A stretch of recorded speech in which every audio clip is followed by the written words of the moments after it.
Well, 5 police officers have been killed in an overnight attack by an unknown number of gunmen at the Gigaba police station in the Eastern Cape. Political parties in Parliament agree that Finance Minister Gigaba will have an enviable task when he delivers the budget speech today. President Cyril Ramaphosa has paid tribute to the South African National Defence as the country celebrates Armed Forces Day in Kimberley.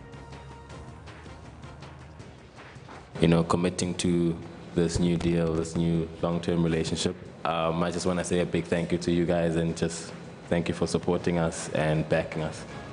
South Africa's short sprint king and 100-meter record holder Akani Simbini's future is looking bright as he bags a multi-million rand sponsorship deal with telecom's company Liquid Telecom.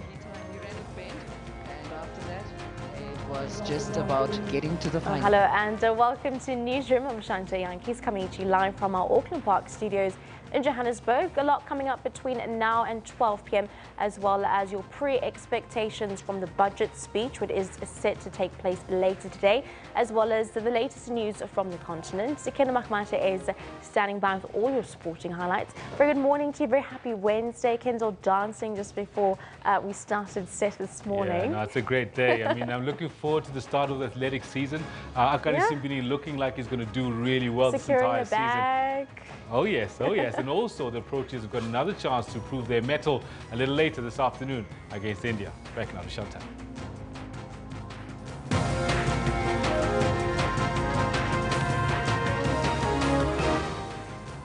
In a top story, we'll start with breaking news this morning. 5 police officers have been killed in an overnight attack by an unknown number of gunmen at the Gigaba police station in the Eastern Cape. Well, details are sketchy at the moment, but the SABC has learned that 3 officers died as they exchanged gunfire with the assailants. 2 other officers were found dead near a high school. It is believed that they were kidnapped by the assailants when their vehicle was hijacked. A massive manhunt is underway to find the assailants. The motive for the attack on the police station is unknown at this stage. We will update the story as more information becomes available.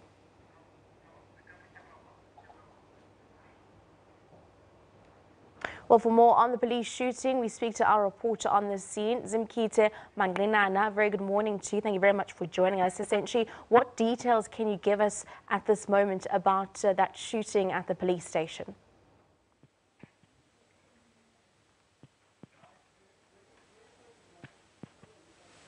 Hi, Zimkita, can you hear me? All right, still trying to connect to Zimkita, our reporter on the ground, who is set to give us updated details around that incident at the police station. Let's move on. Political parties in the Parliament agree that Finance Minister Gigaba will have an unenviable task when he delivers the budget speech today. Gigaba will deliver his first budget speech amid a growing budget deficit and slow economic growth. Well, he will have to strike a delicate balancing act between government's spending priorities and the increasing budget deficit, with the shortfall estimated at around 50 billion rand. Speculation is rife that the personal income tax and VAT on retail goods might be hiked. Economists say this time the rating agencies and the markets will not only be looking at fiscal consolidation, but also at excessive tax hikes that are likely to have a negative impact on growth. Meanwhile, the EFF has threatened to boycott today's budget speech unless President Cyril Ramaphosa removes Gigaba with immediate effect. All right, let's go back to that developing story. Of course, a word just coming in this morning of 5 police officers that had been shot at a police station in the Eastern Cape in Gigaba. Of course, Zimbabwean joins us now from the Eastern Cape. Very good morning to you. Can you give us some of the details around the shooting? A very good morning and a warm welcome to the Eastern Cape, Tante.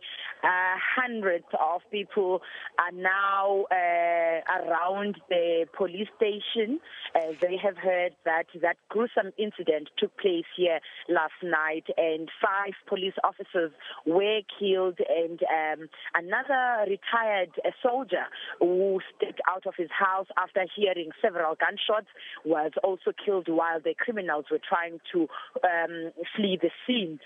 The area, the high street here at Ngobo has been cordoned off as police are still trying to gather every piece of evidence so that they can follow in the footsteps of the alleged criminals. What we know at this stage is that all the firearms that were at the police station yesterday were taken by the criminals who attacked the police station covered in barracloths, and then they left the scene. While leaving the scene, they went to blast an ATM where two other officials went to the scene to try to catch them, and then they hijacked the criminals and then killed them outside town and dumped them near a local school.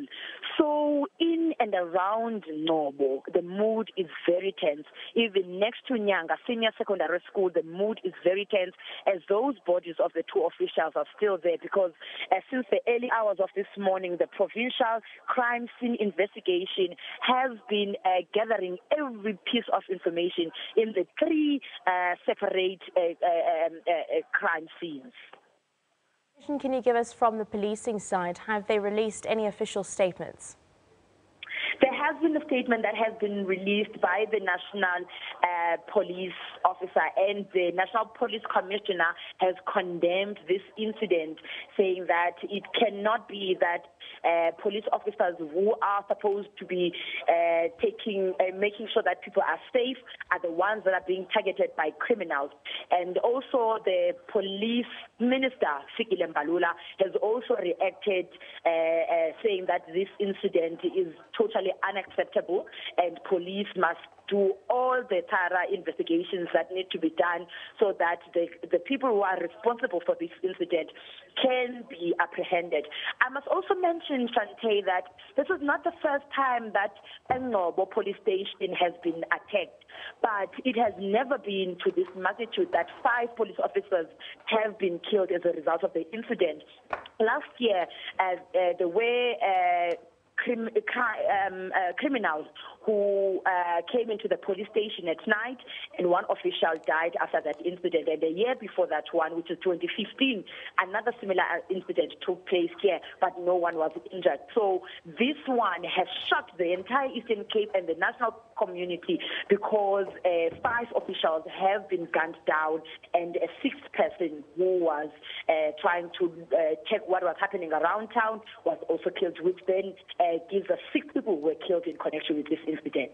Definitely. Thank you very much for giving us that update. Simkite Manginana, our reporter in the Eastern Cape, giving us updates around those 5 policemen who had been killed, in fact, at the police station. Of course, our reporter also confirming that it is nothing new to this specific police station.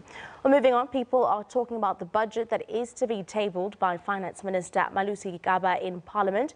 And it is not just city slickers and business people that are keenly looking forward to the event, but also rural people who are trying to make an economic impact. 58-year-old Veliswa Mnakaliso is unemployed and does not get a social grant. She left her ancestral land of Ngaleni and moved to Ngangelize Township outside Mthatha to make a living, selling empty containers from a dilapidated dwelling. She has her hopes up. I sell empty containers. That is how I survive. I don't have a social grant because I'm not old enough for it. My house becomes wet when it rains. All my clothes are in one place. I have to take them out at night so that I can be able to sleep. I can be very, very happy if they can build me a house at Ngaleni. The taxi industry plays an integral economic role in the rural areas. Any upward adjustments of the fuel levy will be most unwelcome. Prices must go down because it affects us very much, because we don't get enough money, so we don't get paid by our bosses because they want money, so we don't have that money. So prices must go down, and also the hikers must stop hiking now because it affects us very much. Urhulumente makangenelele aphinde asubsidize kunzima imoto siyazibhatala umsebenzi awukho ancedisane nakwinto ze taxi patrols. Informal traders will also keep a close eye on the economic outlook. The latest statistics show that they contribute as much as 10% to the overall economy.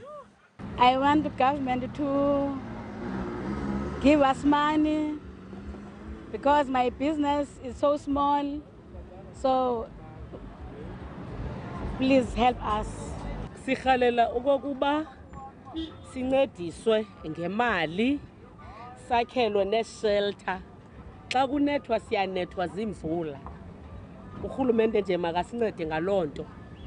Residents of Mthatha want to see stricter fiscal policies to prevent looting of state resources. Simkita Manqina, SABC News, Mthatha.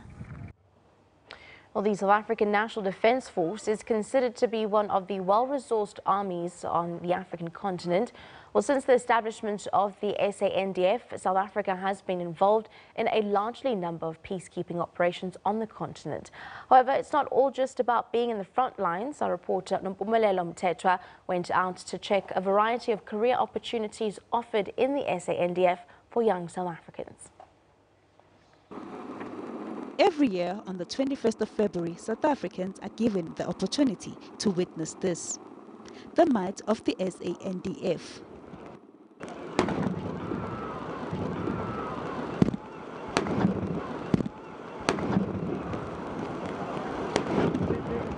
Armed Forces Day commemorates the sinking of the troop ship SS Mendi on this day in 1917 during the First World War.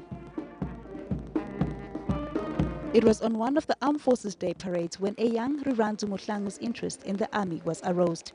The lad from Giyani in Limpopo wanted to become a pilot, and the army helped him to fulfill his dreams. I got to know the Air Force via one of the armed forces. I think it was in Cape Town at the time. And I asked around, and obviously I wanted to fly. Then I saw adverts for private flying schools and inquired, but the price was a bit too hefty. And then luckily I saw an advert for pilots being advertised in the South African Air Force on their website after I saw one of the parades. And then I applied. Then they called me in to come and do the entry exams. The SANDF is a community on its own, with its own hospital and a range of in-house healthcare service providers. The South African National Defence Force, in our hospital, the one military hospital, we normally see all the members of the military members and their families as well. And when they are sick, when they are injured, we render all the necessary healthcare services to them and even get to refer to all other multidisciplinary areas as well. My job can be divided into a few sections. The first one will be cardiopulmonary physiotherapy, or we call it chest physio. Those are patients that are admitted in ICU or the medical wards that can't maybe breathe for themselves or they are in ventilators. The next one could be neurophysiotherapy, where we help patients that have had strokes or spinal cord injuries that maybe can't walk, can't use one certain side of the body. Another part is orthopedic physiotherapy, or we can also call it musculoskeletal. That's for patients with back pain or that have injured limbs or have been operated or haven't yet been operated. So we work in different spheres of the hospital. 11 years into the Defence Force, Matsapelo Khumalo is still captivated by the reaction she receives when people find out what she does for a living.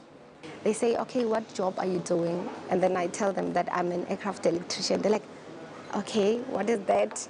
I say, no, I basically fix the components of the aircraft. And then they're like, which one? The ones that we see flying? I say, yes, but the ones in the Air Force. Working in the Defence Force has its challenges. It can be unpredictable at times. You never know what you're going to be doing completely when you come to work. We work on taskings that are given through from the command post, requirements from any other armed forces, any other arm of force in the Defence Force will submit their transport requests as to what they need to do or where they need to get. But with a vast of professions within the Defence Force, this allows them to interact with their counterparts from across the globe. 2015, it was the World Military Rugby Championships. I was the team physio for the SANDF team. We spent a month in England. That really got me great exposure to other defense forces and what they do as well. So it's not only our defense force in a nutshell, it's a lot of defense forces that came together and played rugby. So I learned a lot from my other colleagues that side. Even though the South African National Defence Force is still male-dominated, its members are certain that this will change in the near future. If I can do it as a lady, I believe that any lady can do it. And given my background, because somebody would say, but aircraft electrician, I mean, how would I even get there? My parents don't have money and all that. No, it's not about that. All you have to do is just study. Study and give your best. As Kimberley hosts this year's Armed Forces Day, who knows, maybe the parade will inspire other young minds to join these men and women as doctors or pilots. Nompumelelo Mthethwa, SABC News, Waterkloof.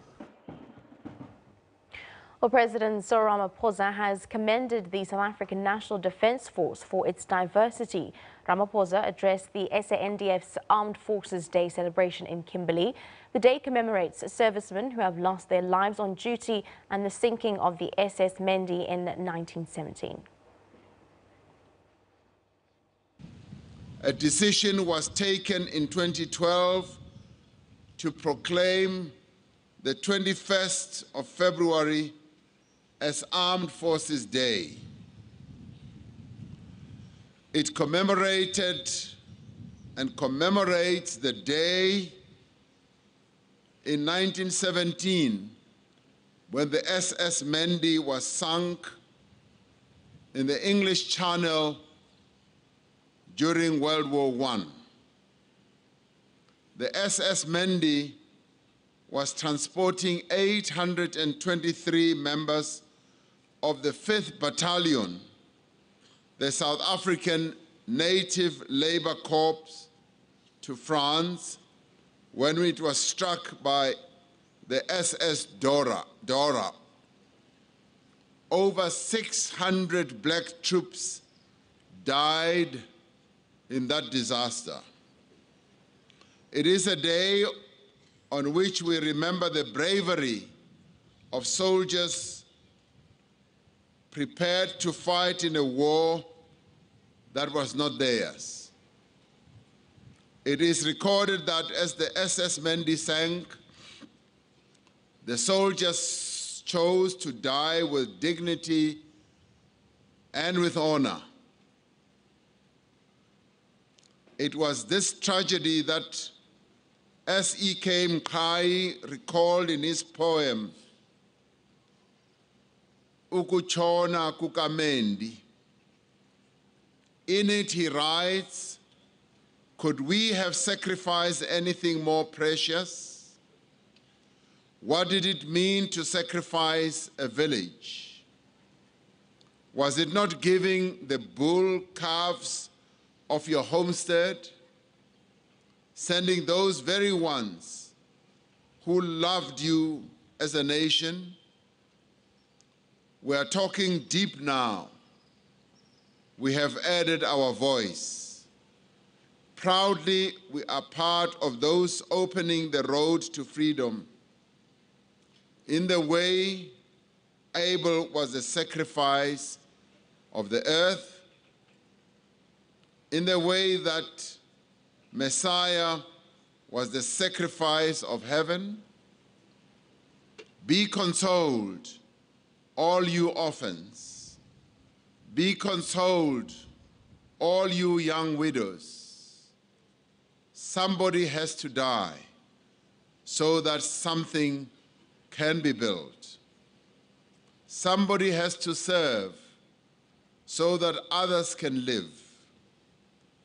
This day has become a day that allows us to remember all men and women who have paid the ultimate price in defense of freedom, peace, and justice. It reminds us that blood was spilled by many of our people to guarantee us our freedom and our dignity. For more, let's cross live to Kimberley, where our reporters are standing by giving us updates.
A very good morning to you and welcome to the special broadcast on Armed Forces Day 2018. My name is Blaine Herman and we come to you live from the Kimberley in Northern Cape, and it's a beautiful setting for the 6th segment of Armed Forces Day. Let me give you a bit of a history in terms of this. Back in 2012, former President Jacob Zuma actually proclaimed that the 21st of February each year will be known and observed as Armed Forces Day. It's a chance to honor those men and women in uniform who sometimes sacrifice, pay the ultimate sacrifice for freedom, for peace, and for justice.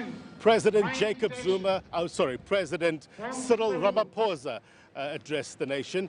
He actually showed his appreciation to the men and women that have gathered here today and thanked them in terms of answering the call to serve. Now, I'm not alone. I'm joined by my colleague Reginald Woodboy, who's along the parade route. Reginald, very good morning to you. What's happening on your side? Well, good morning to you, Blaine. I can say that it is indeed a spectacular event out here in Kimberley. And I can tell you that many of these vehicles that are moving here, I didn't know what their role is in the South African National Defence Force, but we are definitely getting schooled now. And as they are making their way to the residential areas, we can expect a little more. So Kimberley is definitely a bust today. The army came to town, came with their big guns. So we are having a spectacular time out here. We are not alone. We are standing by with our colleague Niria Shakutsa, who is on the other side. Good morning to you once again, Niria. What is happening on your side? Good morning to you, Reggie. Indeed, this side is also a buzz, I must say. The residents here from Kimberley are excited as they are seeing the different vehicles, the military vehicles, as they make their way here. But let me not even try speak for these residents here in Kimberley. Let's just hear from them what they've learned so far and how was the experience from listening to the president to now seeing the various vehicles. Mama, thank you so much. You are one of the people who were taking videos as the vehicles were moving along. How did it feel for you? I feel so honored and happy to be here. This is one of the events that we will never forget. It's the history in the making of Kimberley. We're very honored, and I hope this is not the last time that they are here. They will come again. We are happy.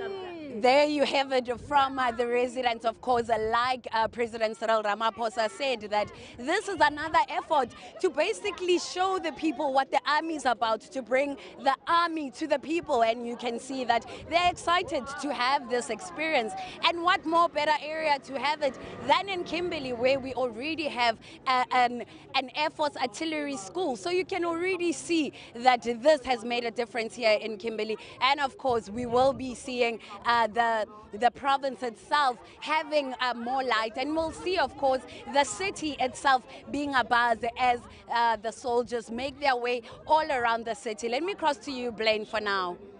Yeah, Niria, Reginald, great reporting. Stand by. We're going to catch up with you in a little while. Now, we're currently seeing the mechanized column. It's a parade of the military's hard-skin vehicles. The military might in fine display today in Kimberley. Now, earlier on, we had the fly pass involving various aircraft. Let me bring in Colonel Lucky Tudi now, and he's from the South African Air Force. Colonel, thank you very much indeed for your time. I mean, that fly pass was impressive, isn't it? What did we see? Good morning, Blade. Morning, the viewers at home.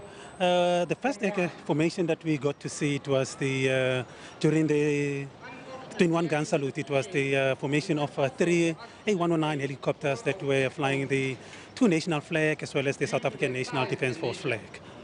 And then the other helicopters that we got to see, it was the formation of the Oryx helicopters, 4 Oryx helicopters that were flying from the southeast. And then these helicopters is our multi-role medium lift helicopters, and these helicopters we are basically utilizing it for tactical deployment of our troops in and out of theater, and also we're utilizing it for search and rescue purposes, both inland and also for maritime purposes, and as well as this Oryx, it is also being utilized for the if I may say, the firefighting that we get to see actually down in the Cape for fires. And also, other thing that we can also utilize this Oryx for, we're also utilizing it basically for the purpose of casual evacuation. I mean, during operations, we do definitely get casualties, and we definitely need this Oryx actually to be able to extract our members actually that are injured actually out of these operations. You know, one of my favorites, Colonel, was the A109s, the Augusta 109s. Those are slick machines, isn't it? Known for its speed? Yes, the speed is cruising about 120 knots. We're looking about 10 kilometers, 240 kilometers per hour, basically. Now, another one of my favorites is the Roy Falk, but I don't see it here today. Yes, the Roy Falk, in fact, it was participating yesterday at the Breg for the capability demonstration. So today the aircraft was not available to come and show its force actually here this side at the parade itself. Another impressive display was the C-130s, those jumbos. Tell us a bit more about that.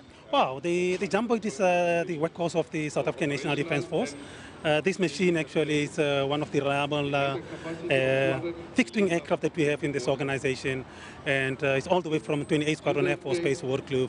And we're utilizing it for paratrooping and also for the transportation of our troops actually into different operations that we can find ourselves in and also the transportation of our equipment actually into the operations area, into theater basically, if I can put it that way. And again, what we look at it is the support of our troops actually into these operations. Then we definitely need this capability to provide that support. I mean, you cannot just leave your troops actually in the mission area, but you don't provide them with the support or the necessary support that they do require. And also, because of its long range, we can utilize it for search and rescue capabilities, especially in maritime. You do need that, especially when you conduct this kind of operations for search and rescue. We also saw a few jets, the Hawks and the Gripens. Take us through those impressive aircraft. Well, the first one that came through behind the C-130 was the Hawk. The Hawk, I would say, it is an aircraft it was a jet trainer aircraft. These pilots that qualified from as PIPS pilots and that have been streamlined to become fighter pilots in the organization. Then we do train them on that aircraft as a stepping stone, basically, to fly the Gripen's fighter aircraft, basically. Colonel, thank you very much indeed for your expertise. Colonel Lucky Tudi is from the South African National Air Force. The mechanized column is just about wrapping up. For now, let me take you back to studio, but as soon as it wraps up, we'll bring you right back here. Kimberley, Northern Cape, Armed Forces Day 2018. Definitely, those were the updates from our reporters on the scene there in Kimberley for SANDF Armed Forces Day.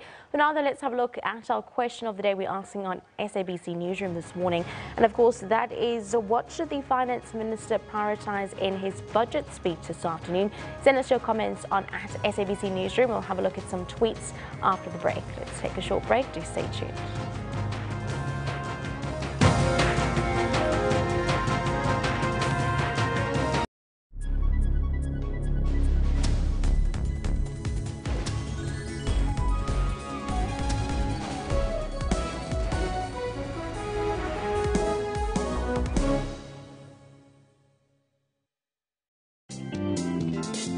when I was passing the casino, I said, that edge came, said, I'll just try, you never know. You might go home with 80,000, times 4 the amount that you have. And that stupid day, I lost all my money. Never allow glamorous lifestyles to push you beyond your means. The awakening moment was that 2007, when I left my children alone. I realized this is hurting me. Ask for professional help if gambling is controlling you. Know when to stop. I faced reality that, what, for you there's no quick reach, so you just have to work hard. So it's gone. For all your uplifting stories, catch Bupilong every Friday at 17:30.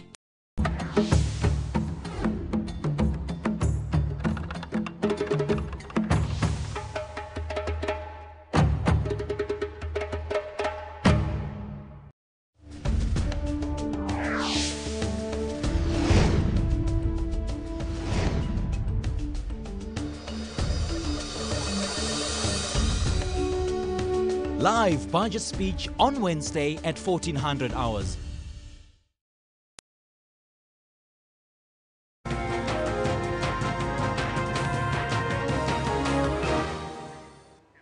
Welcome back to SABC Newsroom. Well, what should the Finance Minister prioritise in his budget speech is what we're asking you this morning. Let's have a look at some of the tweets that have already come in on our Twitter feed this morning. This one coming in from Tabo saying, as we all know that the last 8 years the budget speech is the same, at least this year Gigaba must increase social grants in 100% because South Africans are living from it.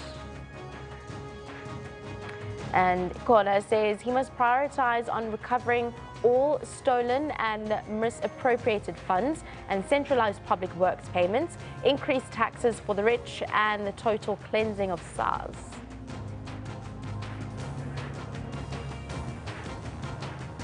This one coming in from Emperor on Twitter. Gigaba should give youth-free education to students who fought for it and put their blood on the line. I think they deserve it. Let's have a look at our poll question of the day. We're asking you, of course, 5 police officers were shot dead at a police station in the Eastern Cape. Are criminals getting more brazen? With just over 360 votes coming in, 92% of you are saying yes, 8% are still saying no.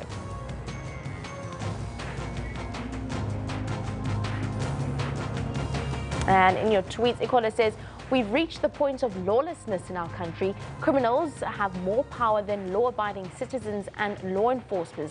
We must destroy their hiding places and take the law into our own hands to preserve what is remaining of our country. Stepana says that news is sad that we've heard crime has stopped. And the last one coming in from Sechaba. They have now been more brazen. I'm more surprised at how simple it seems to be able to take firearms from a police station. The police stations should be designed not only as waiting areas, but with help desks like with that at the bank. Security and floor plans also need to be instituted, and that would be good. Thank you very much for sending us your tweets on both our poll and question for today. Well, Finance Minister Gigaba will today deliver his budget speech amid a growing budget deficit and slow economic growth. He will take to strike a delicate balance between government spending priorities and the increasing budget deficit. Economists expect Gigaba to increase VAT this time around, but let's find out what members of the public think that the Finance Minister should be focusing on.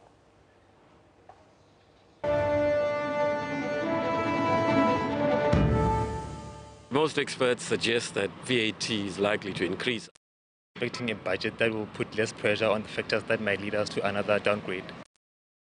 To a budget that focuses on sustainable growth but also more equitable growth. Money for education, since there's free education.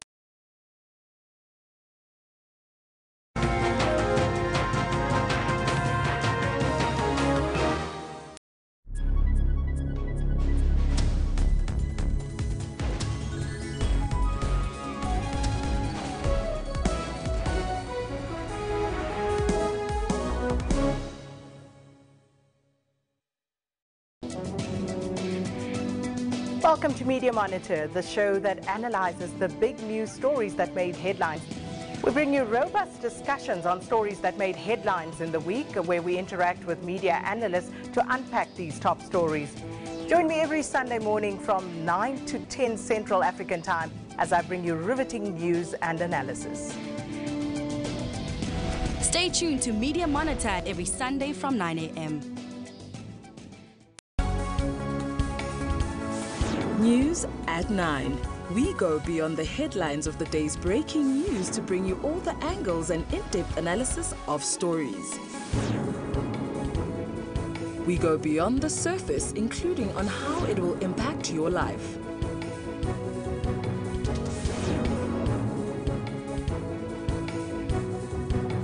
Join us every day at 9 to zoom in on the day's big stories.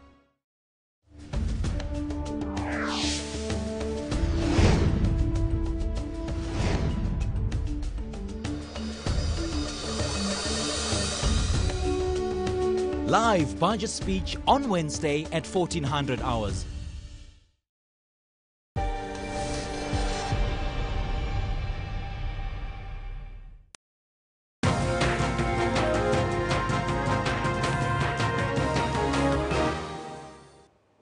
Welcome back to SABC Newsroom. Well, SABC economics reporter Nompumelelo Sibiza is in Cape Town to take us through what we can expect from the 2018-2019 budget speech. Very good morning to you, Nompumelelo. It seems that nobody wants to be in Malusi Gigaba's shoes. Specifically today, what challenges is the minister facing as he faces that baptism of fire come 2 p.m. today? Thanks very much, Shante. Well, yes, you're right. Who would want to be in Malusi Gigaba's shoes? He's got a very big task ahead of him. He has to balance the needs of the South African public with also appealing to the ratings agencies and international investors that South Africa is on the right track. So it's largely expected that this year we're going to see more austerity, and that means increases in taxes because we have a massive budget deficit or something in the order of about 50.8 billion rand, and that doesn't include the 12 to 15 billion rand estimated that will be needed for the free tertiary education that was instituted at the beginning of this year. So there's a lot that they have to do. It's expected that VAT for the first time in 24 years may actually be raised. Analysts say that a 1% increase could accrue something in the order of 20 to 22 billion rand.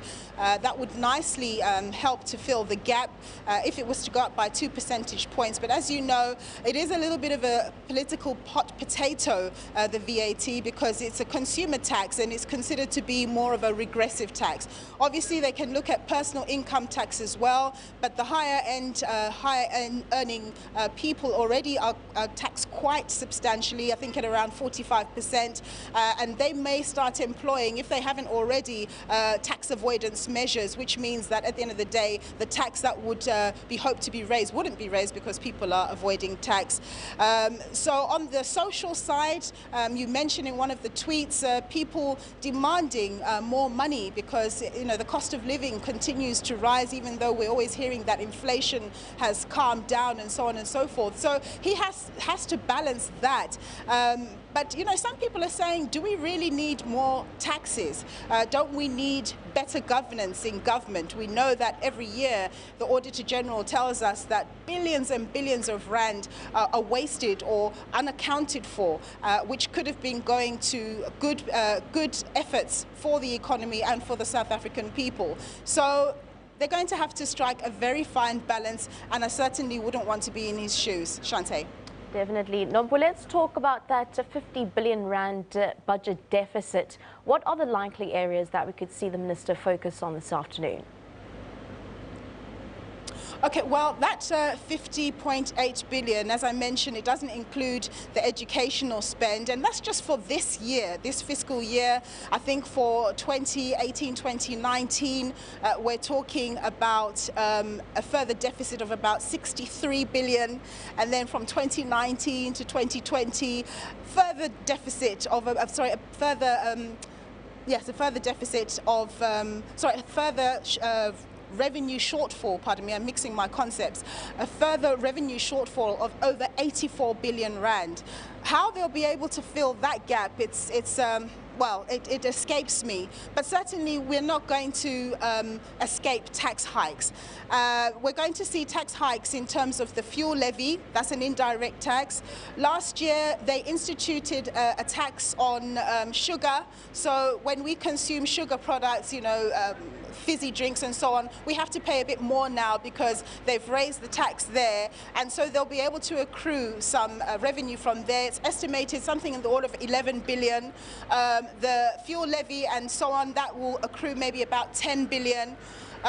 Personal income tax, we have to wait and see if they're going to go there. VAT, I've already mentioned to you the kind of money that they can raise.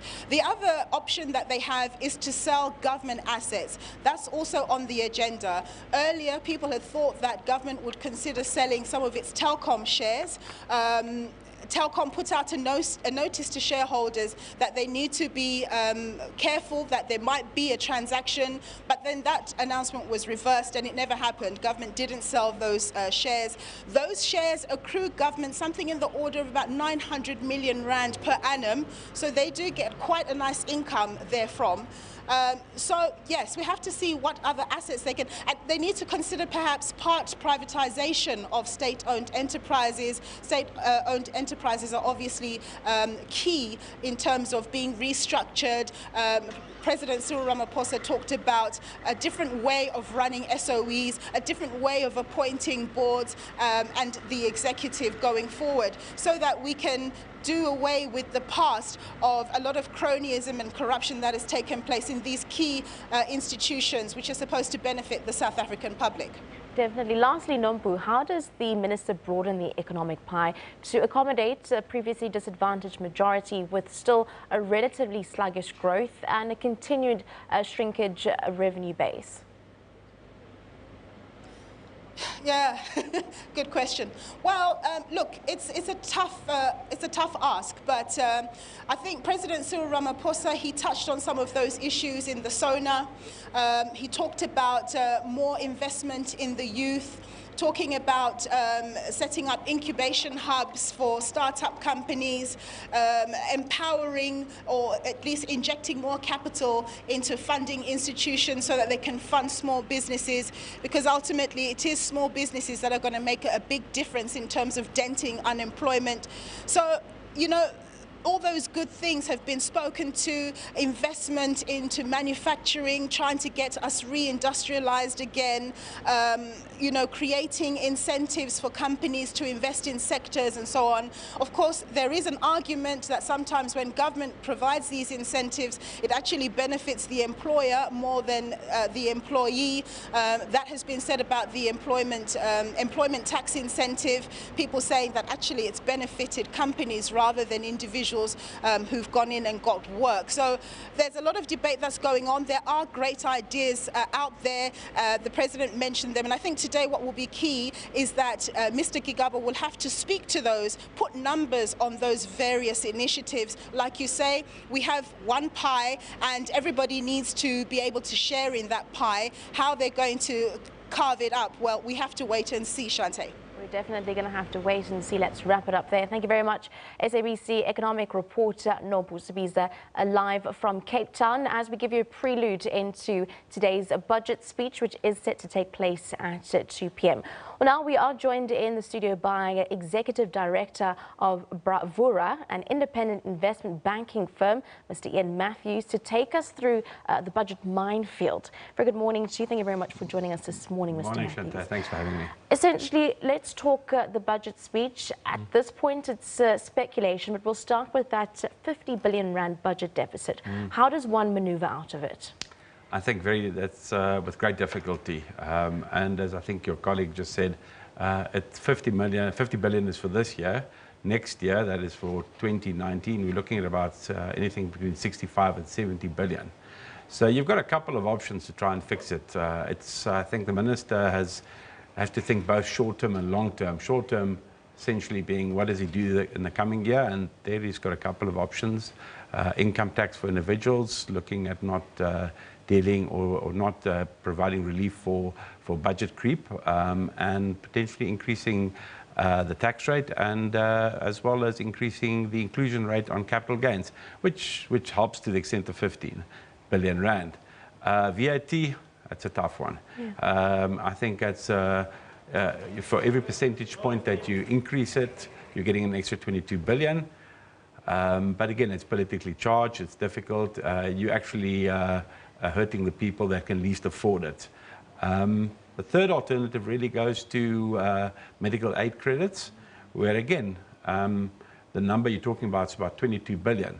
But the problem is, at the end of the day, the people that will get most affected are, again, the people that can least afford it, because they'll drop off the medical aid system and then have to drop into the National Health Scheme or government-supported scheme, which one, it reduces the quality of the service that they get, but more importantly, it puts more pressure on government spending in that space again. So, to be quite honest, I think I'd hate to be in the minister's shoes this morning. I think he would have liked to have actually been replaced by now. Or recalled. Well, exactly right. Let's talk tax. That's heart of the minds of many South Africans, both personal tax and VAT. Is it avoidable under the current circumstances? I don't think it's avoidable. I think there's going to be some pain to be felt. The question is where it's going to land. And I think that's where people are, that's where the debate is really. At the end of the day, going after VAT, going after the medical aid credit is probably not politically palatable. So one would see other areas such as, for example, income tax on the high-end earners and capital gains tax coming into play. One alternative that may or may not be a solution or part solution is the sugar tax, but you don't want to see numbers anything from 1 billion to 15 billion. So you can see nobody really knows what the number is and what it's going to be. If it's 15 billion, great. If it's 1 billion, well, then you've got a major hole in your budget again. So at the end of the day, I think it's probably going, the largest portion is going to be falling onto income tax, but there will be some loss or negative consequences for the lower end of the community. Come 2 p.m., how does the minister deliver a people's budget speech that is both going to be in favor of previously disadvantaged, grow them, but at the same time provide for our economic climate to thrive?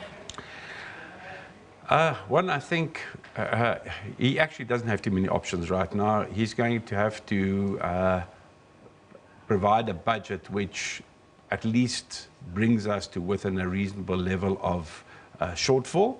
And whatever that is, it's going to mean that the broader, larger community will have to contribute. As to the long-term solution, one only has to look at, for example, the report by Goldman Sachs saying that South Africa has the potential of achieving 5% growth. The problem is that's not in the minister's hands. That's in the hands of the cabinet as a whole and the president. And to a certain extent, he's the hostage to the policies to be created by his colleagues.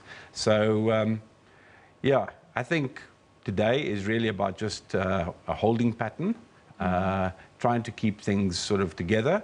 We're hoping that in the next 2 to 3 years, we can grow ourselves into a better spot. Just on that, if you look at the last 25 years under the ANC government, we've been exceptionally good at growing ourselves into prosperity.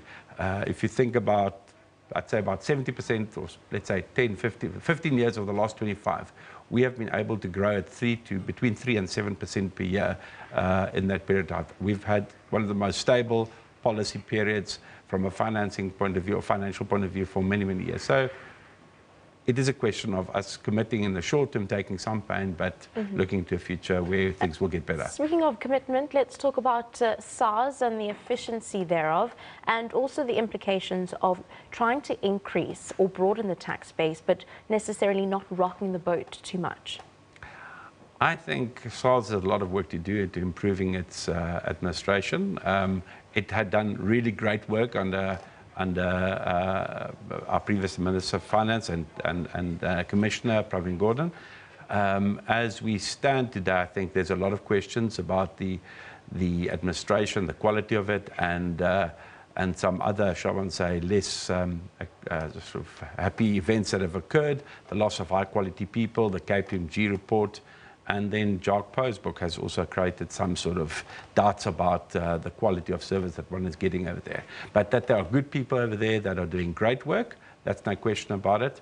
The President did announce a commission of inquiry, which I think will result in substantial changes and strengthening of SARS, which I think is critical for the ongoing fiscal balance of the country. Definitely. At the moment, it's a waiting game. We're going to have to see what comes out of that 2 p.m. budget speech. Thank you very much for joining us, Mr. Ian Matthews, Executive Director of Bravura, which is an independent investment banking firm, in the prelude into the budget speech for 2018. We now cross over to the sporting desk, where Kendall Mahmate is standing by with all your sporting highlights. Great. Thank you very much, Shantae. A hearty good morning to all of you. This is time for the sports, and a quick one where we talk about how, with access to full-time coaching, South African sprinting sensation Akani Simbine hopes to be more competitive in world athletics in future. Simbine will now be able to plan for all the big international events along with his long-time coach Werner Prinsloo. The pair's main short-term goal is to do well at the Commonwealth Games in Australia in April. The 24-year-old Simbine has set the athletics track alight since bursting onto the scene several years ago. His current South African 100 meters record stands at 9.89 seconds, and he has also run the 200 meters in under 20 seconds. Now his sights are set on the Commonwealth Games in Australia. The world knows that South African athletes, are really doing great in the April period, and it's an exciting time for us to actually go out there and compete and just put our foot down. For me personally, I'm going there to do my best and to start, my medal count, and to go there and just show my dominance in sprinting. Simbine will use next month's ASA Athletics Grand Prix Series to prepare for the Commonwealth Games. The track and field events will take place in 3 cities between the 1st and the 22nd of March, starting in Roodepoort. Definitely, the Grand Prix is going to be an amazing opportunity for us to prepare for Commonwealth Games. It's an exciting opportunity for us to go out and just put ourselves out there against international guys and just gauge ourselves to see, okay, we are doing this right, we're not doing this right, and it's going to give us the opportunity to prepare properly and just know that, by the time we get to Commonwealth Games, we are ready and sharp to go fire. But it is Simbine still striding through. The long-term goal is to see Simbine winning gold in the 100 meters at the 2020 Olympic Games. I mean, if you look at all the top athletes in the world, they have full-time coaches, and if the athlete is full-time, so should the coach be. So this announcement for us is just a game changer. It's going to just make things a bit easier in preparation for the Commonwealth and all these big meetings within the next 3 years. With coach not being around, it was very difficult. I was always alone. I had to do sessions alone. I had to make sure that I try my best to be as disciplined and try to remember everything that coach tells me to do. And it's for sprinting, it's very difficult because it's very technical. Simbine and Prinsloo today entered into a 3-year deal with a telecommunications company worth 8 million rand. This will allow the duo to focus and prepare properly for all the major events leading up to and including the 2020 Olympic Games in Tokyo. Sfiso Ramara, SABC News, Johannesburg. Definitely looking forward to some amazing times from Akani Simbine going into the rest of the year. Now, Standard Bank Proteas team manager Dr. Mohamed Musaji gave an injury update ahead of the 4-match Sunfall Test Series against Australia starting next month. So happy to say that Quinton de Kock has fully recovered from his left wrist injury. In fact, he joined the T20 squad today at Centurion in training. He was batting in the nets as well, so he's good to go for the Australian Test Series. AB de Villiers, his right knee injury, he was withdrawn from the T20 squad, more as a precaution because of the looking ahead at the Test Series. So he should make a full recovery, and we're comfortable with that. The 2 players who sustained bony injuries, fractures, as Faf du Plessis and Themba Bavuma, as we said previously, they usually take about 4 to 6 weeks to heal. So we're in that period of between 4 to 6 weeks. They've been monitored weekly. They have a great team working with them in Cape Town currently. The plan at the moment for Themba is to play a club game on Sunday, which will probably be his fitness test. If he comes through that game, then he's available for selection.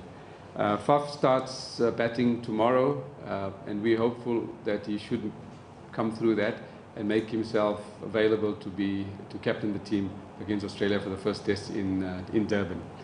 Dale Steyn, as you all know, he damaged the ligament in his foot. He is making great recovery. I'm sure a lot of you have seen on social media. The challenge with him at the moment is that he's doing his running training, he's increasing his bowling intensity.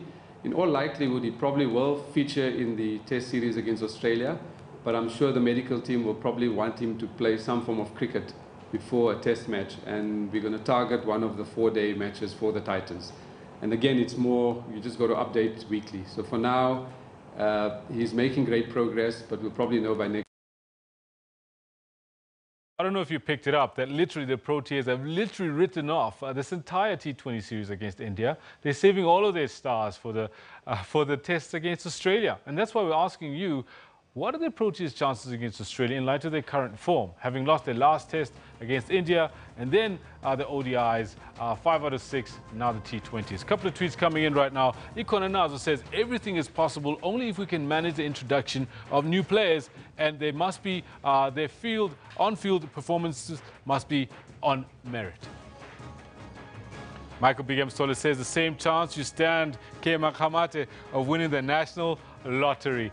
Yes, says Michael Bigamstola has been following this very closely. And yes, I'm not going to win the lottery. Why? Because I'm not playing it at all. Nice one, Michael. We're going to take a short break. We'll be back with more. You are watching Newsroom. Do stay close.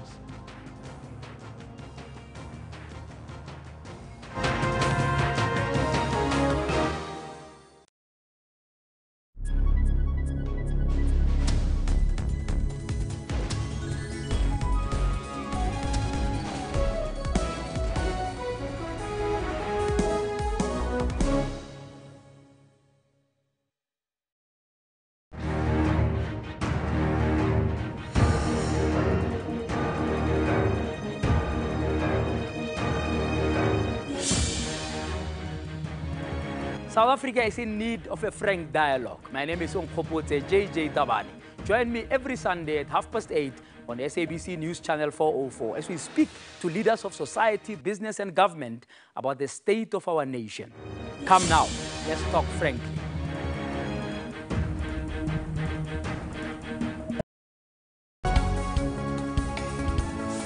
News at 9. We go beyond the headlines of the day's breaking news to bring you all the angles and in-depth analysis of stories. We go beyond the surface, including on how it will impact your life.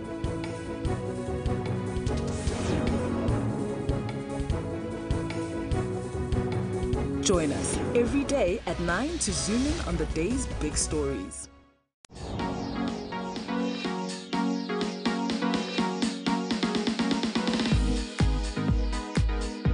I feel it's a real person. And it's nutritious and delicious. It's good. I really like it.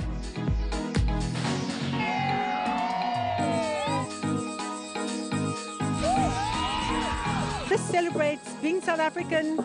We love our beer, we love our food, we love our music. For knowing who you are going, you must know where you come from.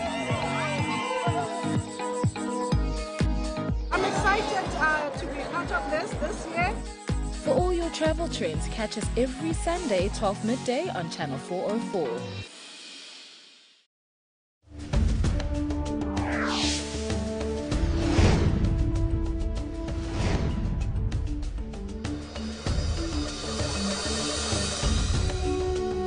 Live budget speech on Wednesday at 1400 hours.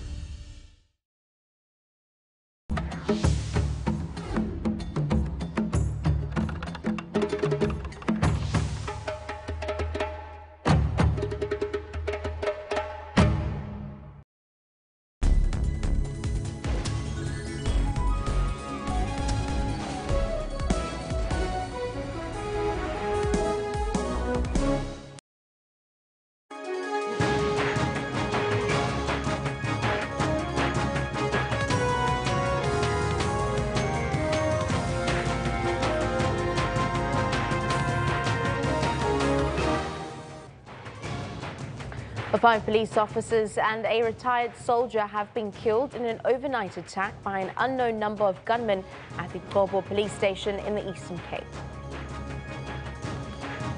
Political parties in Parliament agree that Finance Minister Malusi Gigaba will have an unenviable task when he delivers the budget speech today. President Cyril Ramaphosa has paid tribute to the South African National Defence as the country celebrates Armed Forces Day in Kimberley. Committing to this new deal, this new long-term relationship, I just want to say a big thank you to you guys and just thank you for supporting us and backing us. South Africa's short sprint king Akani Simbini's future is looking bright as he bags a multi-million rand sponsorship deal with telecoms company Liquid Telecom. Hello and welcome to Newsroom. I'm Shante Yankees. We're coming to you live from our Auckland Park studios in Johannesburg. A lot coming up between now and 12 p.m. as well as the prelude to that much anticipated budget speech for 2018, as well as your views and the latest news from the continent. Of course, I'm not alone. In studio with me is Kena Makamase with all of our sporting highlights. Akani Simbine securing the bag. Oh yes, he's looking like he's going to do much more than just become the South African record holder. Yeah. I believe it's going to be going for weight for Nika's 200-meter South African record as well. Definitely. Anytime soon, so be sure to stick around. We'll bring you all this more detail around about 10:40.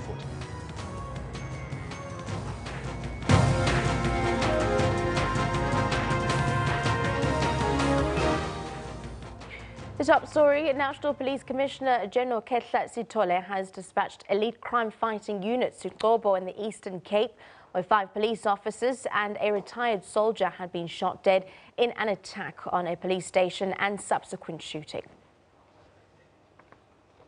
Another 5 police officers were wounded. The unknown gunmen made off with a number of firearms and have since bombed an ATM. Authorities say they will ensure the perpetrators are brought to book.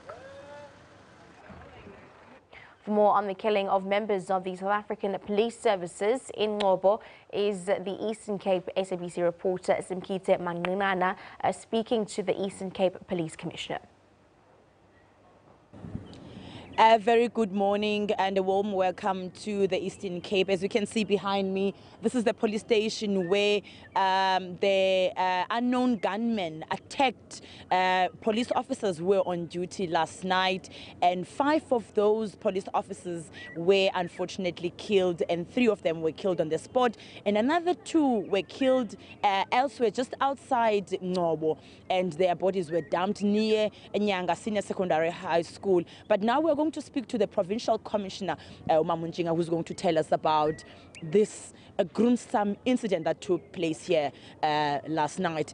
As police, I can see that even the town has been cordoned off and it's not going to be business as usual today. Are you having any leads in terms of trying to apprehend the unknown gunmen that attacked this police station last night? So far, we haven't got any leads, but we are following whatever we're having. We're talking to the community. They are assisting us. We don't know, but I hope before the end of the day we'll catch them. What transpired to have happened here? At about 12 o'clock, I was called by the station commander, reporting that there's a war in the station. There's guns, shooting. He cannot even get out of the house. I quickly dispatched all the forces to come here. I was here about 5 o'clock in the morning, only to find 2 of my members are lying down at a CSC and 1 in the van outside. Apparently, there were 5 in the CSC, 7. When these 2 gunmen get into the CSC wearing barrack gloves, starting to shoot randomly. They shot the 2 male officers, and then the female, they ran into the back office. They followed them there. Then they said to them they wanted the firearms and their cell phones. Then they demanded the safe key for the firearms. They gave it to them, and then they opened the safe, and then they managed to get the firearms in the safe. Then they left. They came back again to say they must fasten themselves. After they took all the firearms out, they said they must fasten, so they could not fasten themselves. They said, okay, we'll take you out. They took them outside in the van. They put them behind the van. Thought that these 2 gentlemen in the van, the other policemen, they are all dead. So the crew pretended as if he's dead, and then the driver was already passed on. And then when they left the police station, the crew went out and opened the van for the two ladies. The ladies are four. And then while they were still busy trying to escape, they heard some gunshot down the street, whereby they were shooting at the ATM. That is, then they hijacked one of our members again, the van with two members. They took those members, they bombed the ATM, they left, and then they dumped the van somewhere. We got it somewhere along the road in the bushes. Further on, we found our two members lying next to the road. They shot them next to the road, so they just left them there. What kind of safety measures are you taking now for the community? Because while I was speaking to some people here, that they are saying that they had those gunshots last night and they are fearing for their lives. Do you have any other units that you've brought in here? Today, this place is flooded with different kinds of police units. We've got our TRT, NIU, Crime Intelligence, DPCI, the Hawks, and the detectives. All of us who are here today, the town is flooded because we are looking for these criminals. We are all over the place, and we are also appealing to the community to help us if they've got any clues, to just give us information so that we can be able to apprehend them. But all over the place, people mustn't be afraid. The place is full of policemen.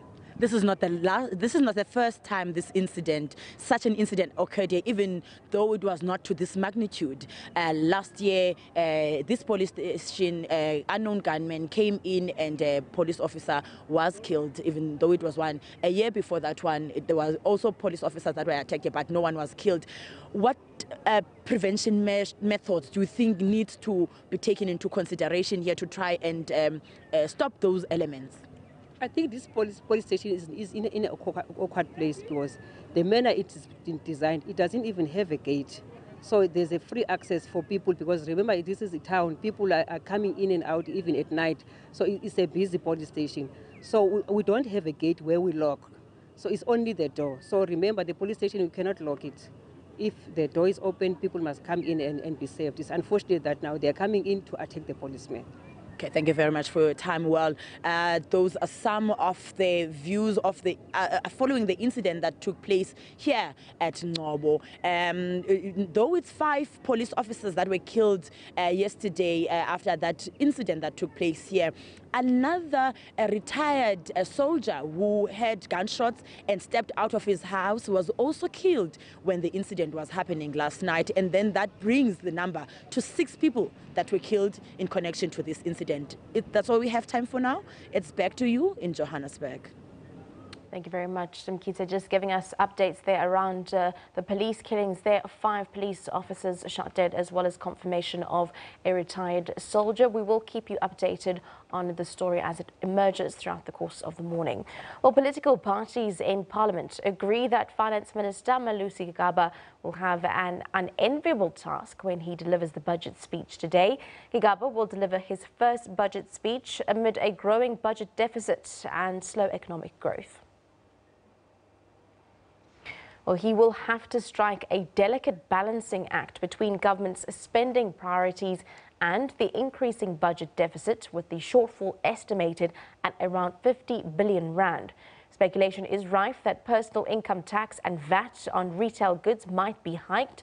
Economists say that this time rating agencies and the markets will not only be looking at fiscal consolidation, but also at excessive tax hikes that are likely to have a negative impact on growth. Meanwhile, the EFF has threatened to boycott today's budget speech unless President Cyril Ramaphosa removes Gigaba with immediate effect. Well, it's not just President Cyril Ramaphosa who is putting out plans to draw millions of job seekers into the economy, but also the Nelson Mandela Bay Metro. Well, the Metro wants its unemployed graduates to find work and has created a platform to discuss and craft a way forward to achieve this goal. Thousands of graduates are struggling to find meaningful employment in the city. This metro is also providing internships and experiential training to unemployed graduates. By hopes and dreams, thousands of youth queue at higher learning institutions hoping for a spot. Their ultimate vision to find a good job. I like to get a job, hopefully as a tour agent or something, anything I can get. If I don't get work, I can like start my own job for the teenagers, so that to reduce crime in the city. But the reality is an unemployment rate of 36% in the metro. A large portion of this figure are graduates looking for work. I kept on holding on to that hope that, okay, something will come up, until the year ended and nothing came up. And the worst part is that you apply, and when you apply, you don't get any response. They don't tell you what you did wrong, what happened, but because you know already that you don't have experience, you're like, why did I go to school? I might have as well stayed at home. The mission is to bring down the rate of unemployment in the Nelson Mandela Bay Metro. Part of the plan is matching potential employers with graduates on their database. We embarked on this process to try and, with the Department of Labour, to identify all unemployed graduates that come to these events, to get a database so we can streamline their qualifications. And then once I've finished, this is the third such meeting and there's one more to go, then I'm going to go and meet with business and the business chamber, and I'm going to challenge every business in the city and the business chamber to open up opportunities for apprenticeships and internships in their companies. The municipality is also taking part on the process. The office of the mayor already have employed a few graduates. So eventually when I got the call that you got the job, I was like, finally. Because you go to these interviews and you think, okay, nothing will come out of this. Then eventually you get that yes call and then you're like, this is what I studied for. So it's been a hard journey, I won't lie, because there's still so many unemployed graduates which I went to school with. Say it was to lead me to this point. It was studying, getting admitted as an attorney, doing all that was necessary to give me the required skills to do the necessary job, and that I've been given in this place. So I think my life before, to sum up, was just preparation for this moment and this opportunity. The national unemployment rate sits at 26.7%. The Eastern Cape has the highest unemployment rate at more than 34%, of which nearly 39% are classified as youth job seekers up to the age of 34. Anda Nonji, SABC News, Port Elizabeth. SABC reporter Bongakonke Mbata is out in the streets to hear what the people in Durban expect from the budget speech this afternoon. Very good morning to you. What is the word on the streets?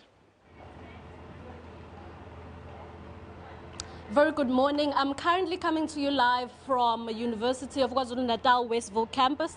We will recall, if I can just take you back a bit, 2 years ago, on the 10th of October, this very campus saw a lot of havoc where there was a standoff between police and students. Of course, it was around the time where students were hitting the call for free education, and the province of KwaZulu-Natal in its entirety, all the universities, saw a lot of protest and a lot of violence where students came out in numbers, were protesting, calling for free education. And with that brief background, it is of utmost importance for today in particular, because of course later on in the day we're expecting the midterm, the budget speech, the maiden budget speech of Minister of Finance Malusi Gigaba, and students particularly are looking forward to hearing what are the plans of free education. We understand that free education was announced by former President Jacob Zuma just 2 months ago. So students in particular are particularly interested in finding out the terms and the plans around free education during this academic year. It has just started for some campuses,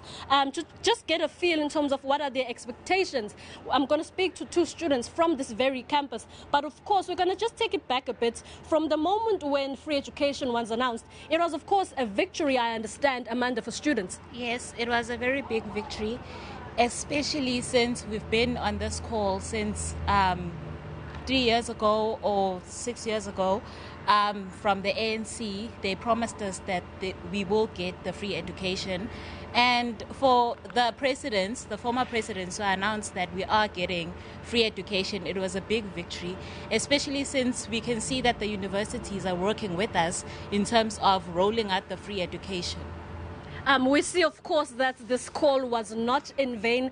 Perhaps just to get a perspective in terms of what are some of the expectations that as students you expect from the Minister of Finance to announce or lay out later this afternoon? Well, perhaps maybe after talk dodging bullets during the strikes, finally is victory at last. So what we expect from the minister later on today is maybe speaks about, because it seems as if the postgrads are being neglected in the issue of free education. I understand this is the phase one, this is the first phase of free education, but then now postgrads, they need to be considered as well when you talk about this free education. Tsabi, so perhaps a lot of people might ask, does every student understand the free education course?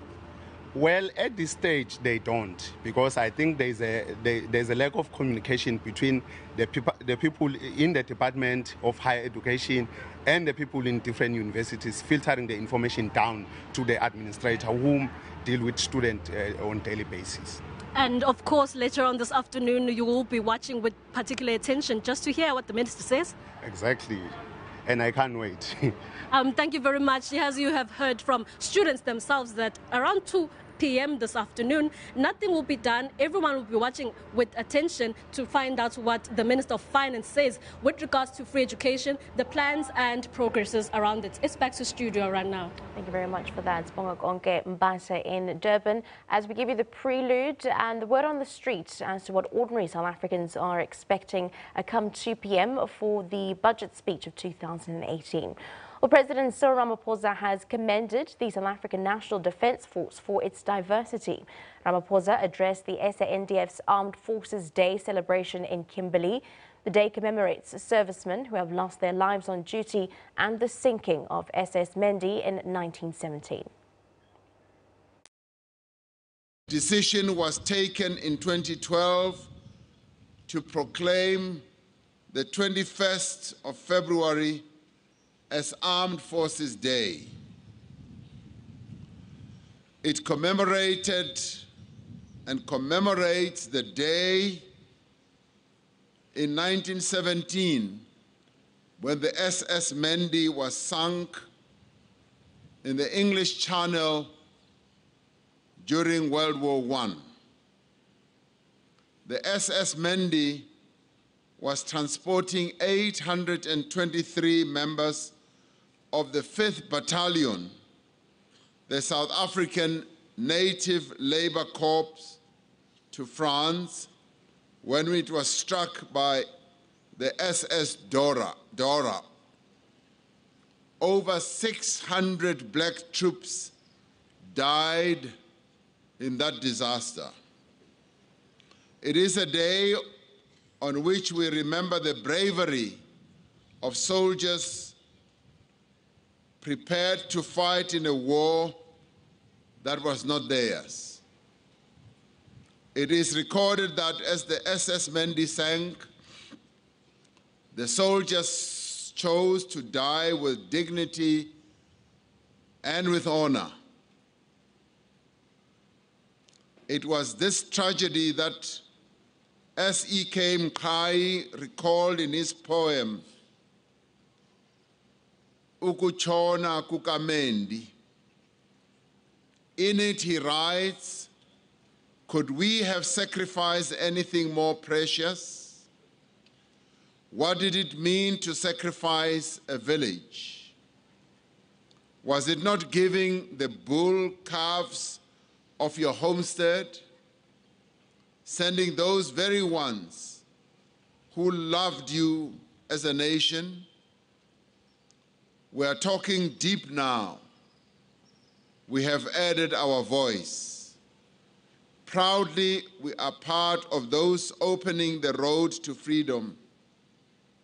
In the way Abel was a sacrifice of the earth, in the way that Messiah was the sacrifice of heaven, be consoled, all you orphans.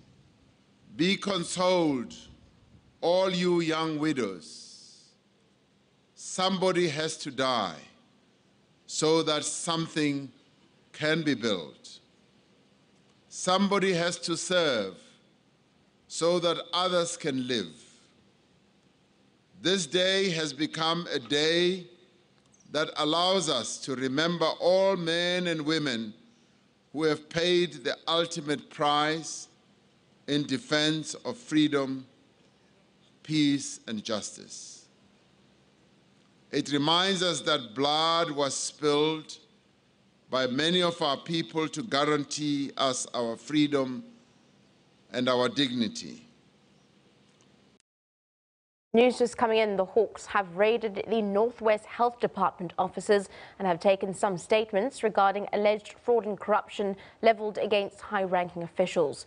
Well, this comes as the provincial SCOPA has recommended the immediate suspension of the HOD of Health in the province, Dr. Thabo Lekalala. He is accused of making a prepayment of 30 million rand to the Gupta-linked company Mediosa.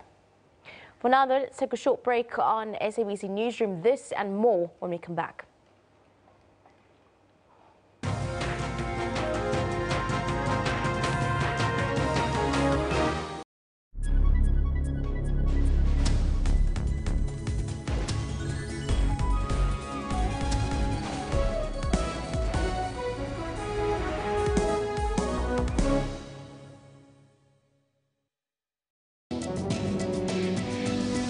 Over 5% of the world's population, or 360 million people, has disabling hearing loss. Sometimes babies are born that can't hear. Yeah.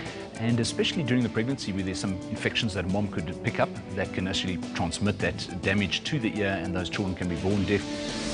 I don't look at myself as a disabled person.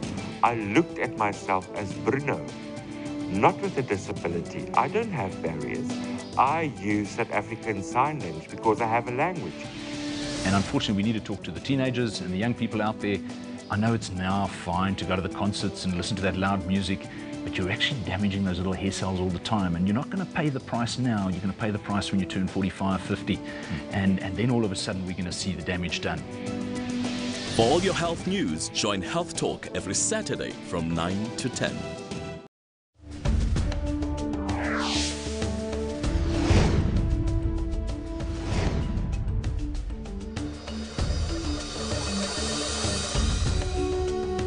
Live budget speech on Wednesday at 1400 hours.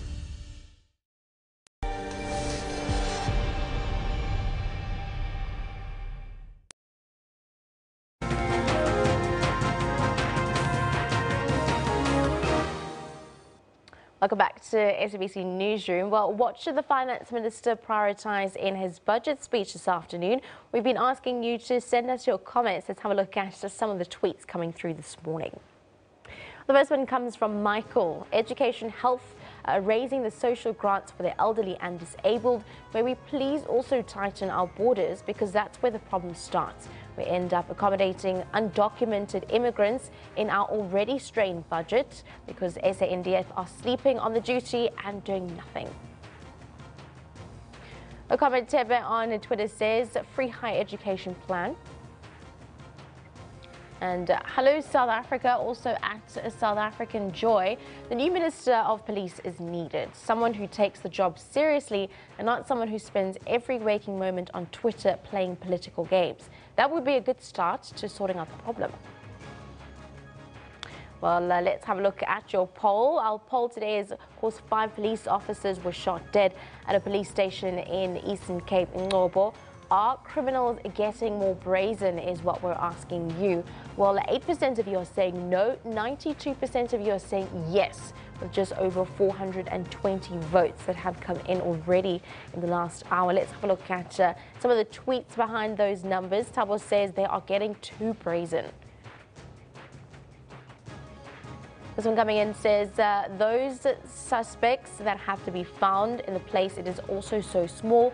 Police must close down all the entrance up to Elliot, Mtata and everywhere. Alpha says we have millions of people walking around without IDs and fingerprints in our system. They can always get away with everything, even murder.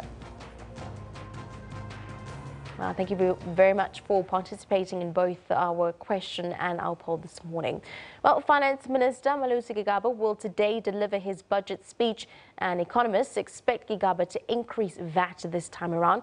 But let's find out what the members of the public think the Finance Minister should be focusing on.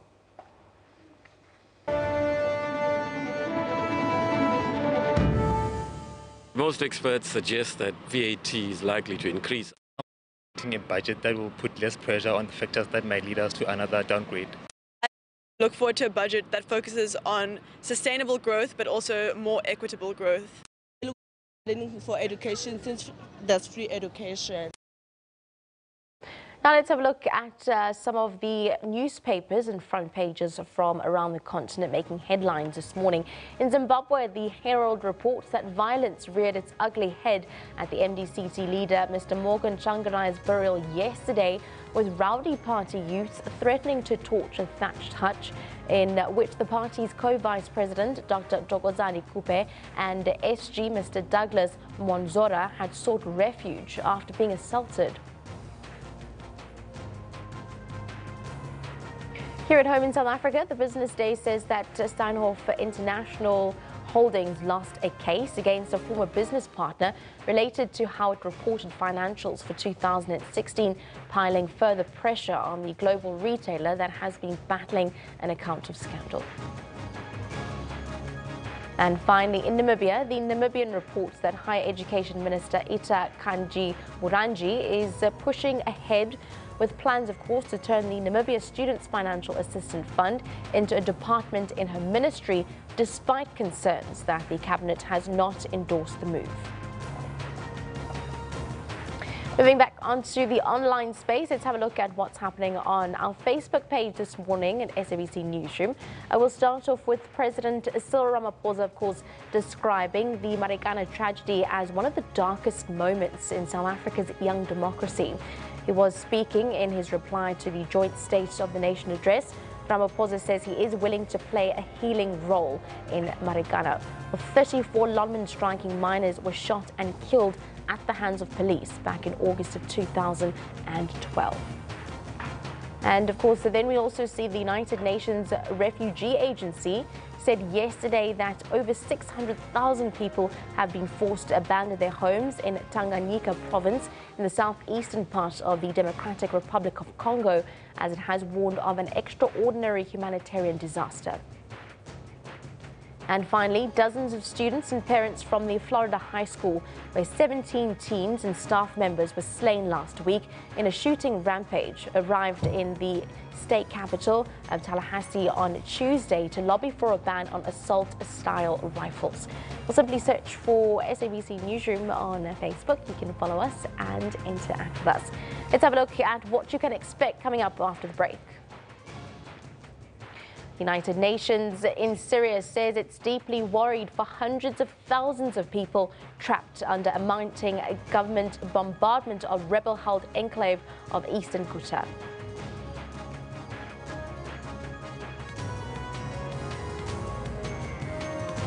So happy to say that Quinton de Kock has fully recovered from his left wrist injury. In fact, he joined the T20 squad today at Centurion in training. He was batting in the nets as well, so he's good to go for the Australian Test series. Cricket, South Africa write off the rest of the T20 series against India as they save all of their injured stars for the test against Australia starting next week. Well, that's it. Second leg to come. Barcelona have the away goal, and they leave London after a first leg. Chelsea won, Barcelona won. Barcelona and Chelsea played to a 1-1 draw in an evenly contested match in the UEFA Champions League last 16 tie at Stamford Bridge.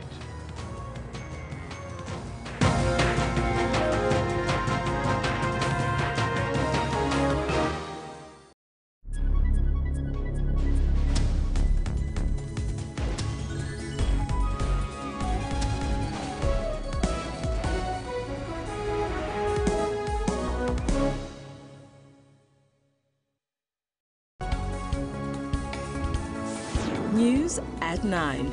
We go beyond the headlines of the day's breaking news to bring you all the angles and in-depth analysis of stories. We go beyond the surface, including on how it will impact your life.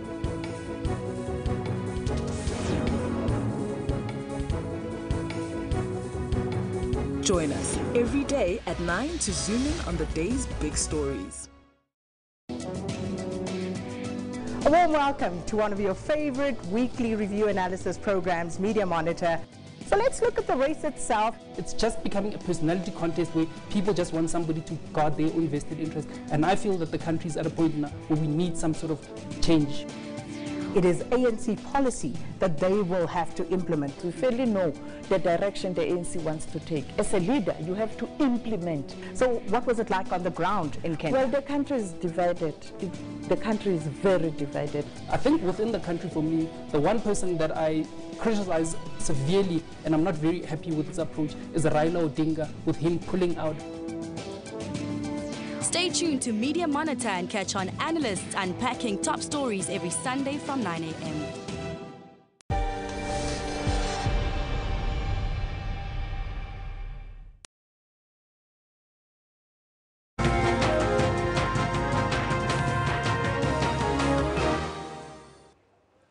Regional opposition leaders, trade unionists and diplomats have bid farewell to Zimbabwean opposition leader Morgan Tsvangirai in his hometown of Buhera.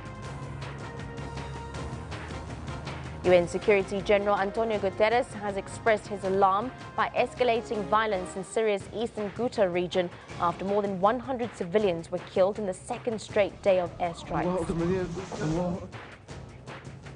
Palestinian President Mahmoud Abbas has called for an international peace conference by the middle of this year to solve the long-standing Palestinian-Israeli questions. And in news just in, Mineral Resources Minister Mosebenzi Zwane has failed to appear before Parliament's Minerals Resources Committee to answer questions on state capture. Zwane instead penned a letter saying he's appearing at the NCOP committee. The committee has called this unacceptable and he has suggested the date. Zwane said that he was writing an exam last week and suggested that he should appear today. Well, the committee will now subpoena him. Zwane is due to be questioned as the Hawks investigate allegations of corruption in the multi-million rand Freda Dairy Farm project in the Free State at a time when he was the province's agricultural MEC.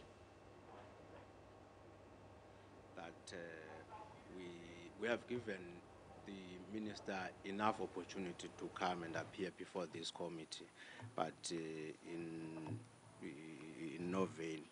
Then we now, especially that there is nothing that prevents the committee from just beginning the formal inquiry on this issue of the state capture. We just do that without saying to him maybe must come next week, or because all is the one that he will be coming, he will be given an opportunity to come and put his case before that committee when it is formally opened also. I think we just need to take that route without wasting a lot of time on this matter. This may be the only time. Well, those were some of the live visuals coming in from the Portfolio Committee. Of course, also confirmation that Mosebenzi Zwane has not appeared now at that committee meeting this morning. Well, moving on, regional opposition leaders, trade unionists and diplomats have bid farewell to Zimbabwean opposition leader Morgan Tsvangirai in his hometown of Buhera. A former Kenyan Prime Minister Raila Odinga delivered the most awaited address. But MDCT interim leader Nelson Chamisa had to call for calm before supporters would allow a representative of the governing ZANU-PF to speak. A final farewell. Morgan Richard Tsvangirai will no longer steer the course of politics in Zimbabwe. His quest to defeat former President Robert Mugabe saw him beaten by police and jailed during election campaigning. For this, MDCT supporters are still not ready to embrace the ruling ZANU-PF.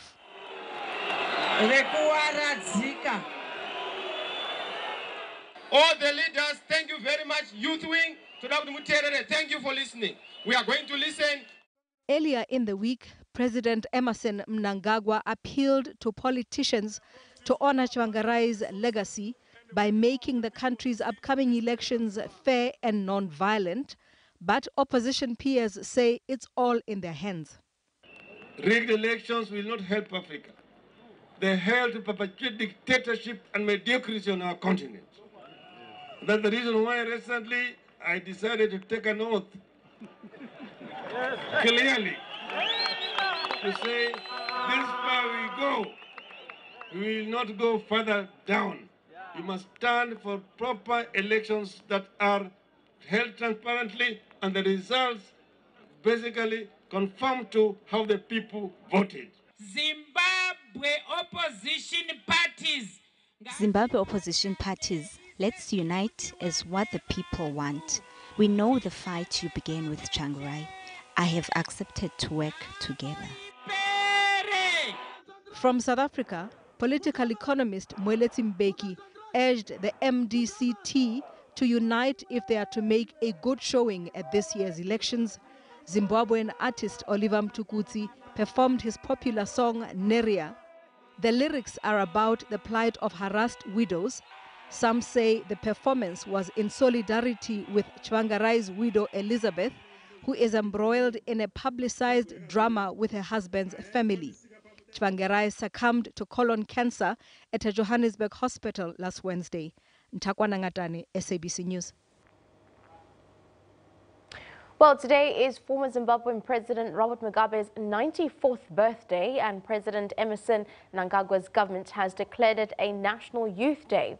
While some have welcomed the holiday, others say it is a slap in the face to honor what they call a tyrant, even directly. Let's have a look at some other international news. Well, UN Secretary General Antonio Guterres has expressed his alarm by escalating violence in Syria's eastern Ghouta region after more than 100 civilians were killed in the second straight day of airstrikes. Guterres urged all sides to uphold the basic principles of humanitarian law, including the protection of civilians. Well, Syrian and Russian airstrikes battered the rebel-held section, killing at least 106 civilians, including 19 children. On Monday, 127 Syrians were killed. The violence in eastern Ghouta is part of a wider escalation in fighting on several fronts in Syria as President Bashar al-Assad pushes to end the 7-year rebellion against him. Negotiations are meanwhile continuing at the Security Council on a draft resolution demanding a 30-day ceasefire to allow for urgent deliveries of humanitarian aid and medical evacuations.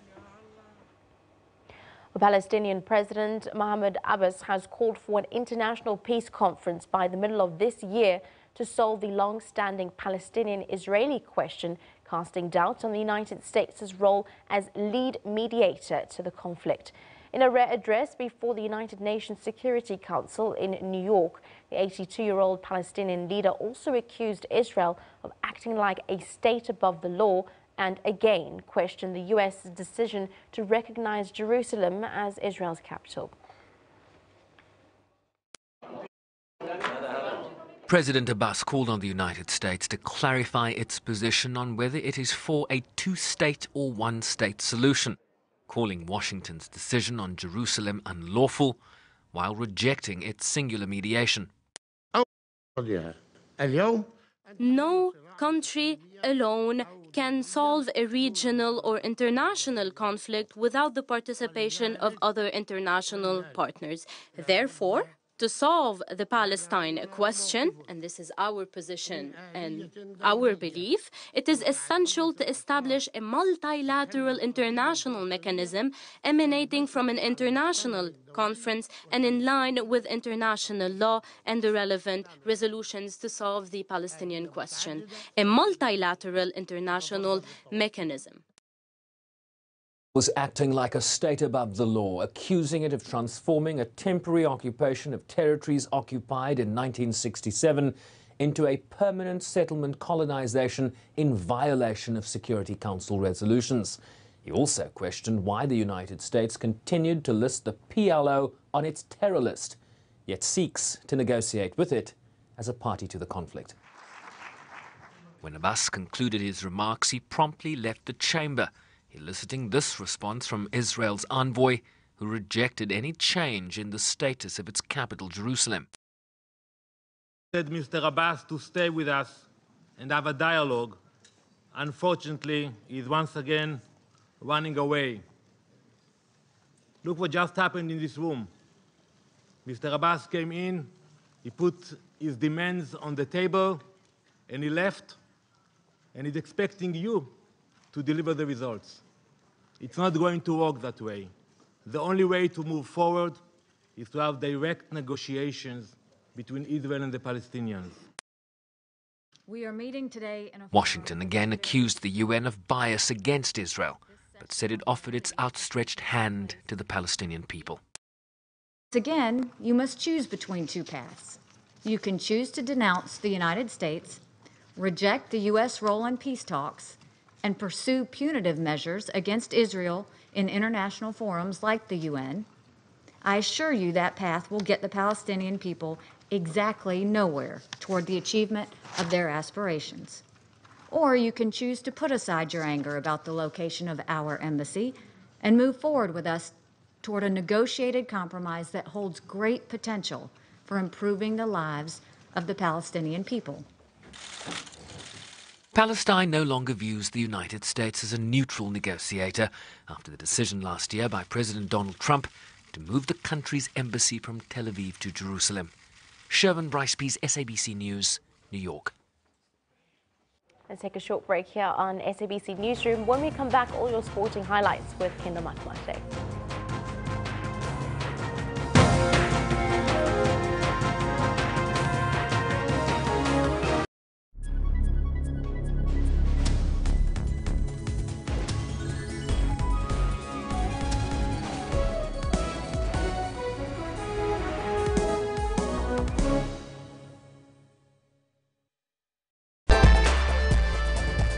Why is there a dispute over who is the rightful heir to the throne?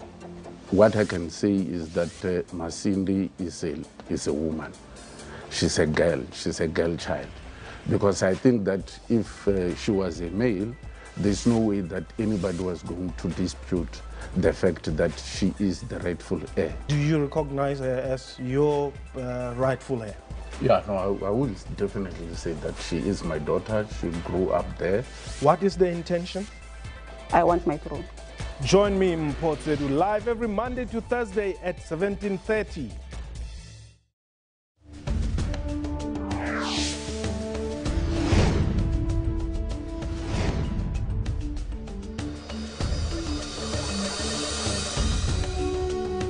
Live budget speech on Wednesday at 1400 hours.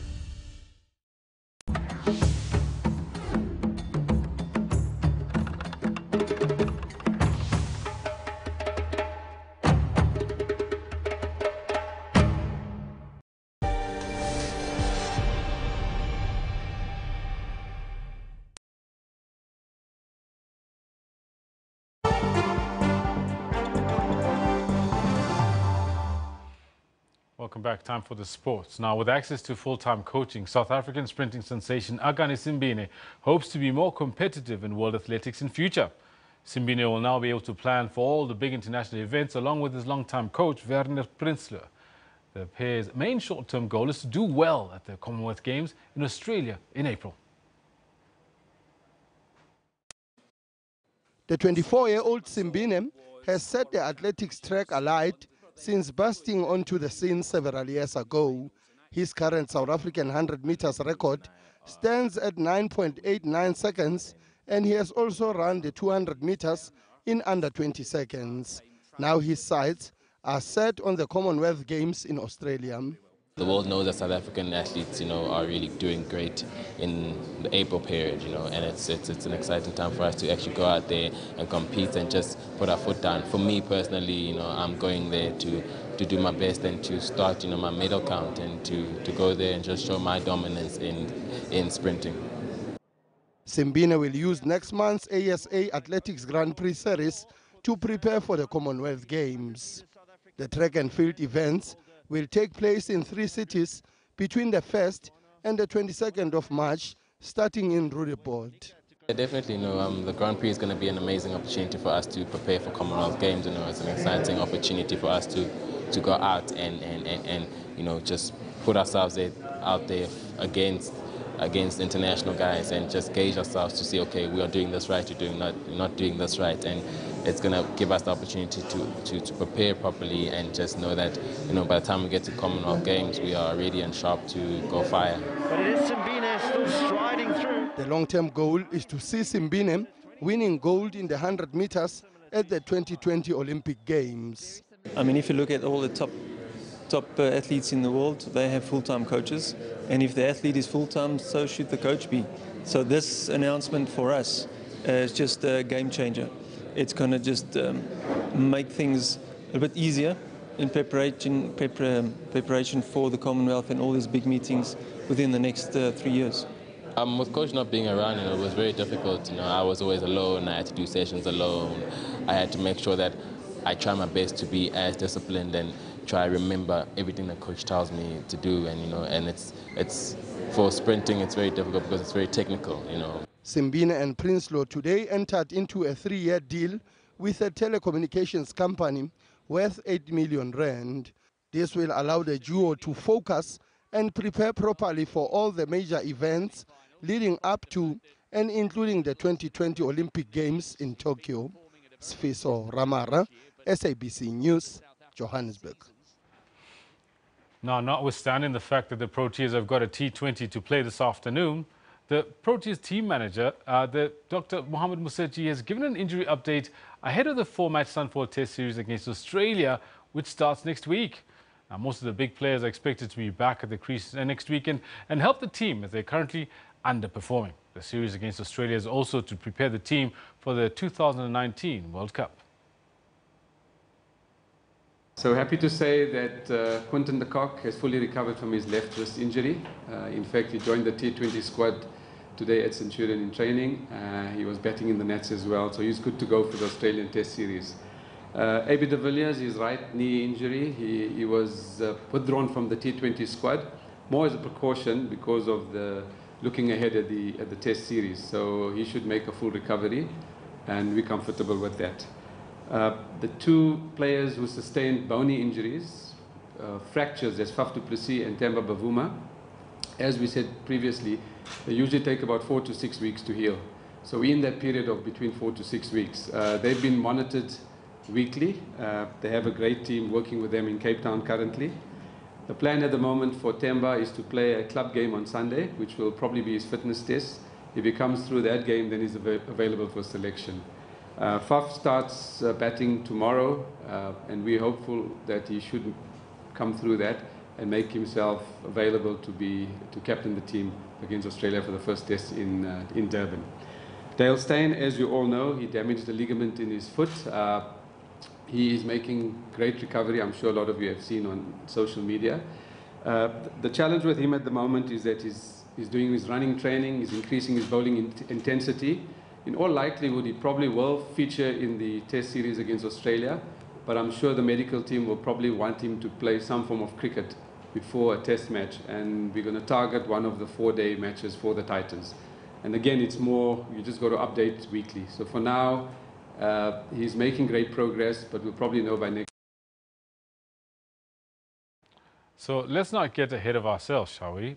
Before we get to Australia, we still have the small matter of T20s we still need to play against India. But having said that, what are the Proteas' chances against Australia in light of the current form? They've been losing on a losing streak of note over the last couple of weeks. Sanjeev says it depends on the batsmen. The Australians are weak in ODIs. Now check the recent ODIs against England. They're good in tests, only at home though. Well, you know what? Playing in South Africa is almost like home for them. Again, if your batsmen pull their socks and pull their weight, they'll be bat to their potential. You are the winners. One example is Quinton de Kock. If he's still a wax statue at crease, it's game over. Spiwa says we stand a chance if we put up this lineup. Elgar, Makram, Amla, AB, Faf, De Bruin, De Kock, Philander, Maharaj, Rabada and Mokal. That's a well-balanced Test lineup. Yes, we all know the problem really is the batsmen, isn't it? Let's do hope that they do the jobs they're supposed to do. Now go to the Winter Olympics, where skier Sofia Goggia has bagged Italy's first ever Olympic gold medal in the women's downhill event. Now Goggia held off American Lindsey Vonn to claim victory in 1 minute 39.22 seconds at the Winter Games in Pyeongchang. The 33-year-old Vaughan, who bagged the bronze, became the oldest female alpine skiing medalist in Olympics history. Goggia building beautifully in the second half of the challenge. Goggia currently leads the World Cup downhill standings and already boasts 4 World Cup wins. She was behind at the top but found her speed towards the bottom to bag her first Olympic gold medal. She narrowly edged out silver medalist Reinald Mouwinkel of Norway. The Norwegian claimed her second silver medal at the Games, much to her own surprise, with Vaughan in third place. Mouwinkel goes into silver medal position and she cannot believe it. What a run from Reinald Mouwinkel. Elsewhere, Canadian Brady Lehman won gold in the men's ski cross finals. Lehman was desperate for redemption after finishing 4th in Sochi in 2014. Switzerland's Mark Bischofberger finished 2nd, while Sergei Ritzik claimed the bronze for the Olympic athletes from Russia. Well, that final certainly did not fail to deliver. Meanwhile, the International Olympic Committee told its longest-serving member, Dick Pound, he was free to leave the organization. This after Pound again criticized fellow members for not being tougher on Russia over its doping history. The IOC also denied that its members were too scared to criticize the organization. These people are members, as I've already discussed, from NOCs, from federations. These are people with serious other jobs that they're doing. I'm not going to comment on he said, she said conversations that you may or may not have had in a corridor somewhere near a bar. But just to give one example. In some part of Pyeongchang.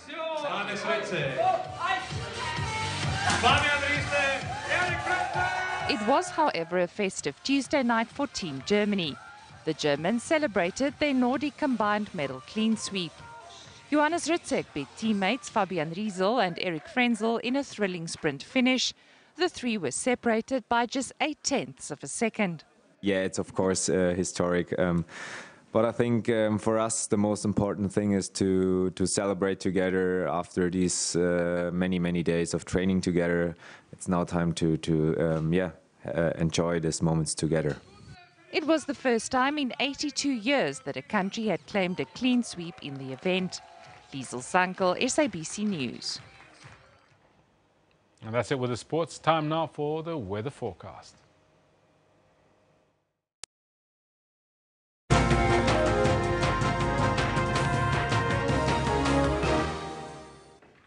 Yeah, thank you very much. Let's take a look at that weather forecast, and we'll start off by taking a look at South Africa's eastern regions, because here we're seeing showers and thunder showers developing. Now, most of this is going to be afternoon. Some areas are already raining, and indeed in that far northeastern part of South Africa, so that's the Limpopo and Mpumalanga provinces, Lowveld, as well as the Escarpment area, well, we're seeing widespread showers and thunder showers there. So please be aware of all of that.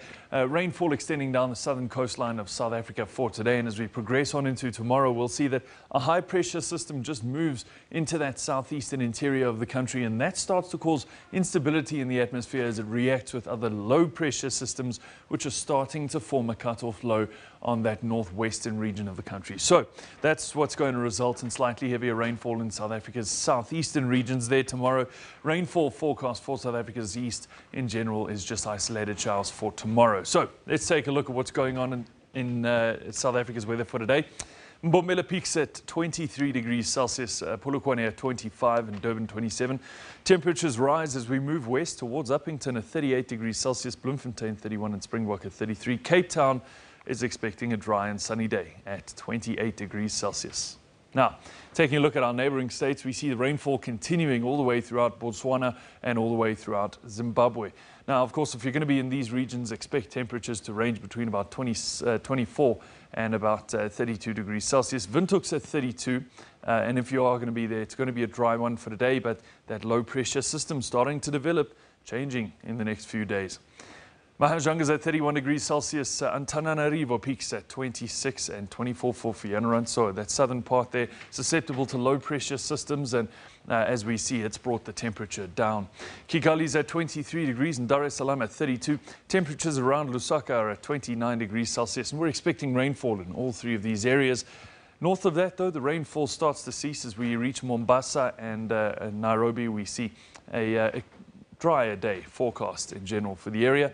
Wet weather continuing all the way throughout the west. Now, some of these areas are going to receive up to an 80% chance of showers. For the most part, though, it's just driving rainfall through most of the day in most of these represented cities. Now, we take a look at the northern hemisphere where, of course, winter time, that low pressure system, which is bringing in the cold front, that's starting to move over Italy, the southern parts of Italy, and it's just sweeping by that northern coastline of Africa, and that's bringing in rainfall for today and cold conditions as well. That southern coastline of West Africa also seeing some wet weather, but take a look at this. That's a low pressure system just stagnating over that area, and it's just starting to bring in colder and wetter conditions to that far northern coastline. So in a little bit more detail, here's what's happening. Addis Ababa, 21 degrees Celsius temperatures, in Sana'a at 26 and Khartoum peaking at 39. As we move further north, temperatures decrease, particularly around that far northern region, around Cairo at 23 degrees Celsius, Tehran at 15 and Damascus at 19. Finally, we reach that northern coastline that we spoke about, cold conditions and wet conditions, Algiers at 12 and Tunis peaks at 15. That's where we'll leave your weather for now. Stay with us here on the SABC.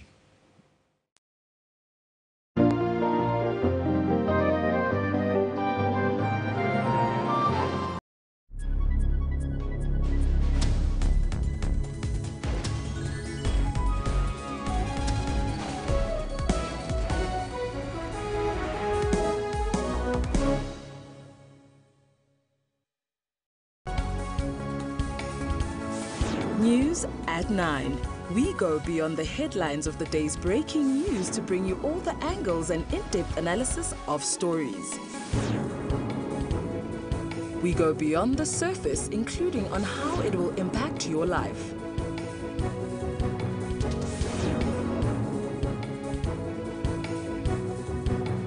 Join us every day at 9 to zoom in on the day's big stories.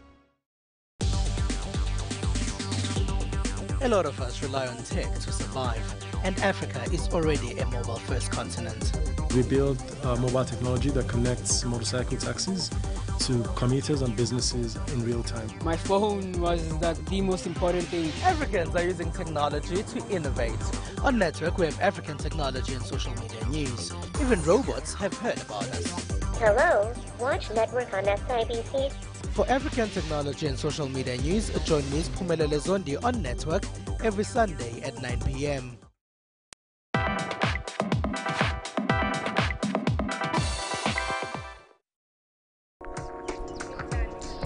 Maputo, capital of Mozambique, known as the Pearl of the Indian Ocean, is a hub of history, new economy, and bustling life.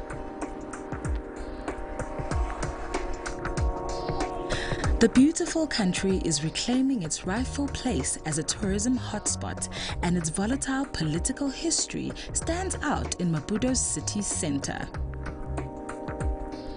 Today, the city is slowly recreating its former glory, and as you journey through the city, you will be overwhelmed with the delights and wonders it has to offer, from beautiful colonial Portuguese architecture to the colorful markets and traders.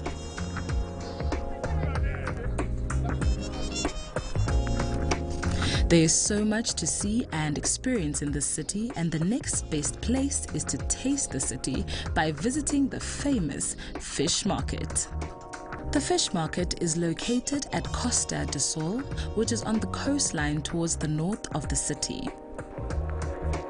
Visitors of the market are spoilt for choice as the catch of the day is on offer, which includes various varieties of fish, mussels, lobsters, crabs, langoustines, and of course, their famous Mozambican prawns. Fresh seafood is sold by weight, and once bought, travelers can visit one of the restaurants towards the back of the market, which will prepare their food for a fee. And as we continued to explore our exciting surroundings, we made sure that we gave the locals a taste of our favorite pastimes as South Africans. From music to adventure, fashion and lifestyle, we were excited to spread the word about all things GP lifestyle.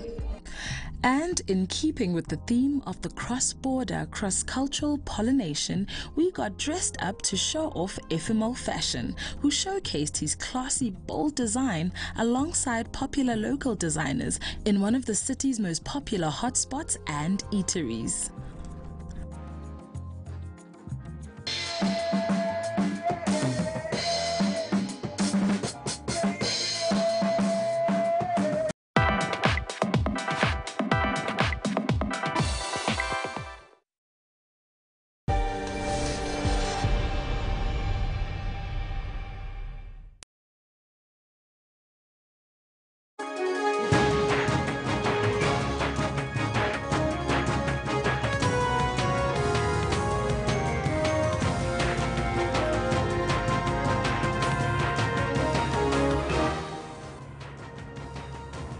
Police Minister and his Commissioner in the Eastern Cape amid a police station attack that's left 5 police officers dead.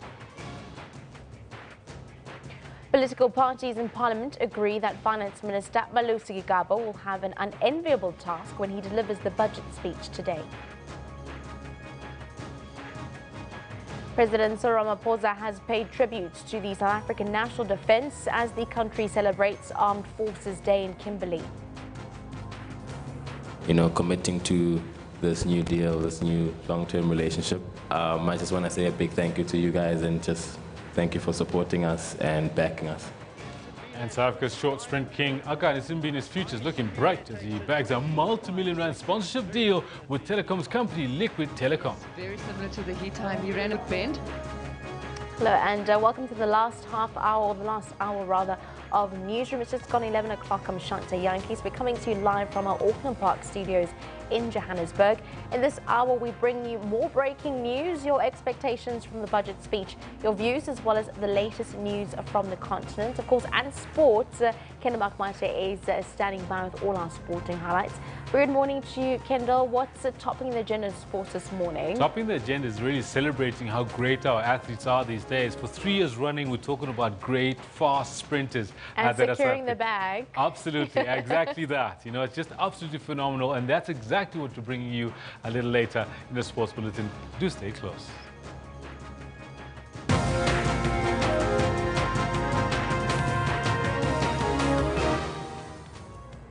The top story this hour, National Police Commissioner General Ketla Sitole has dispatched elite crime-fighting units to Gigaba in the Eastern Cape, where 5 police officers and a retired soldier have been shot dead in an attack on a police station and subsequent shooting. Another 5 police officers were wounded. The unknown gunmen made off with a number of firearms and have since bombed an ATM. Authorities say they will ensure the perpetrators are brought to book. For more on this developing story and the killing of members of the South African police services in Gigaba, that is in the Eastern Cape, SABC reporter Zimkite Manginana spoke to the Eastern Cape Police Commissioner.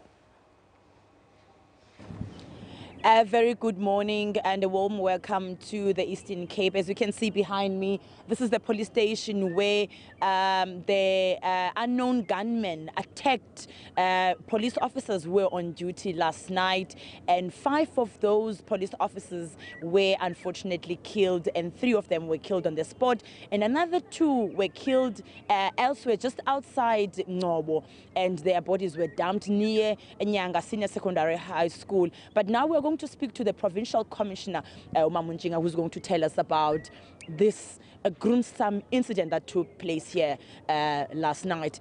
As police, I can see that even the town has been cordoned off and it's not going to be business as usual today. Are you having any leads in terms of trying to apprehend the unknown gunmen that attacked this police station last night? So far, we haven't got any leads, but we are following whatever we're having. We're talking to the community. They are assisting us. We don't know, but I hope before the end of the day we'll catch them. What transpired to have happened here? At about 12 o'clock, I was called by the station commander reporting that there's a war in the station. There's guns shooting. He cannot even get out of the house. I quickly dispatched all the forces to come here. I was here about 5 o'clock in the morning, only to find 2 of our members are lying down at a CSC and 1 in the van outside. Apparently, there were 5 in the CSC, 7. When these 2 gunmen get into the CSC wearing barrack gloves, starting to shoot randomly. They shot the 2 male officers, and then the female, they ran into the back office. They followed them there. Then they said to them they wanted the firearms and their cell phones. Then they demanded the safe key for the firearms. They gave it to them, and then they opened the safe, and then they managed to get the firearms in the safe. Then they left. They came back again to say they must fasten themselves. After they took all the firearms out, they said they must fasten, so they could not fasten themselves. They said, okay, we'll take you out. They took them outside in the van. They put them behind the van. Thought that these 2 gentlemen in the van, the other policemen, they are all dead. So the crew pretended as if he's dead, and then the driver was already passed on. And then when they left the police station, the crew went out and opened the van for the 2 ladies. The ladies are 4. And then while they were still busy trying to escape, they heard some gunshot down the street, whereby they were shooting at the ATM. That is, then they hijacked 1 of our members again, the van with 2 members. They took those members, they bombed the ATM, they left, and then they dumped the van somewhere. We got it somewhere along the road in the bushes. Further on, we found our 2 members lying next to the road. They shot them next to the road, so they just left them there. What kind of safety measures are you taking now for the community? Because while I was speaking to some people here, that they are saying that they had those gunshots last night and they are fearing for their lives. Do you have any other units that you've brought in here? Today, this place is flooded with different kinds of police units. We've got our TRT, NIU, Crime Intelligence, DPCI, the Hawks, and the detectives. All of us who are here today, the town is flooded because we are looking for these criminals. We are all over the place, and we are also appealing to the community to help us if they've got any clues, to just give us information so that we can be able to apprehend them. But all over the place, people mustn't be afraid. The place is full of policemen. This is not the first time such an incident occurred here, even though it was not to this magnitude. Last year, this police station, unknown gunmen came in and a police officer was killed, even though it was one. A year before that one, there was also police officers that were attacked, but no one was killed. What prevention methods do you think need to be taken into consideration here to try and stop those elements? I think this police station is in an awkward place because the manner it is designed, it doesn't even have a gate. So there's a free access for people because remember, this is a town. People are coming in and out even at night. So it's a busy police station. So we don't have a gate where we lock. So it's only the door. So remember, the police station, you cannot lock it. If the door is open, people must come in and be saved. It's unfortunate that now they're coming in to attack the policemen. Okay, thank you very much for your time. Well, those are some of the views of the following the incident that took place here at Ngobo. Though it's 5 police officers that were killed yesterday after that incident that took place here, another retired soldier who had gunshots and stepped out of his house was also killed when the incident was happening last night. And then that brings the number to 6 people that were killed in connection to this incident. That's all we have time for now. It's back to you in Johannesburg. Well, political parties in Parliament agree that Finance Minister Malusi Gigaba will have an unenviable task when he delivers the budget today. Well, Gigaba will deliver his first budget speech amid a growing budget deficit and slow economic growth. Well, he will have to strike a delicate balancing act between government's spending priorities and the increasing budget deficit, with the shortfall estimated at around 50 billion rand. Speculation is rife that personal income tax and VAT on retail goods might be hiked. Economists say that this time rating agencies and markets will not only be looking at fiscal consolidation, but also at excessive tax hikes that are likely to have a negative impact on growth.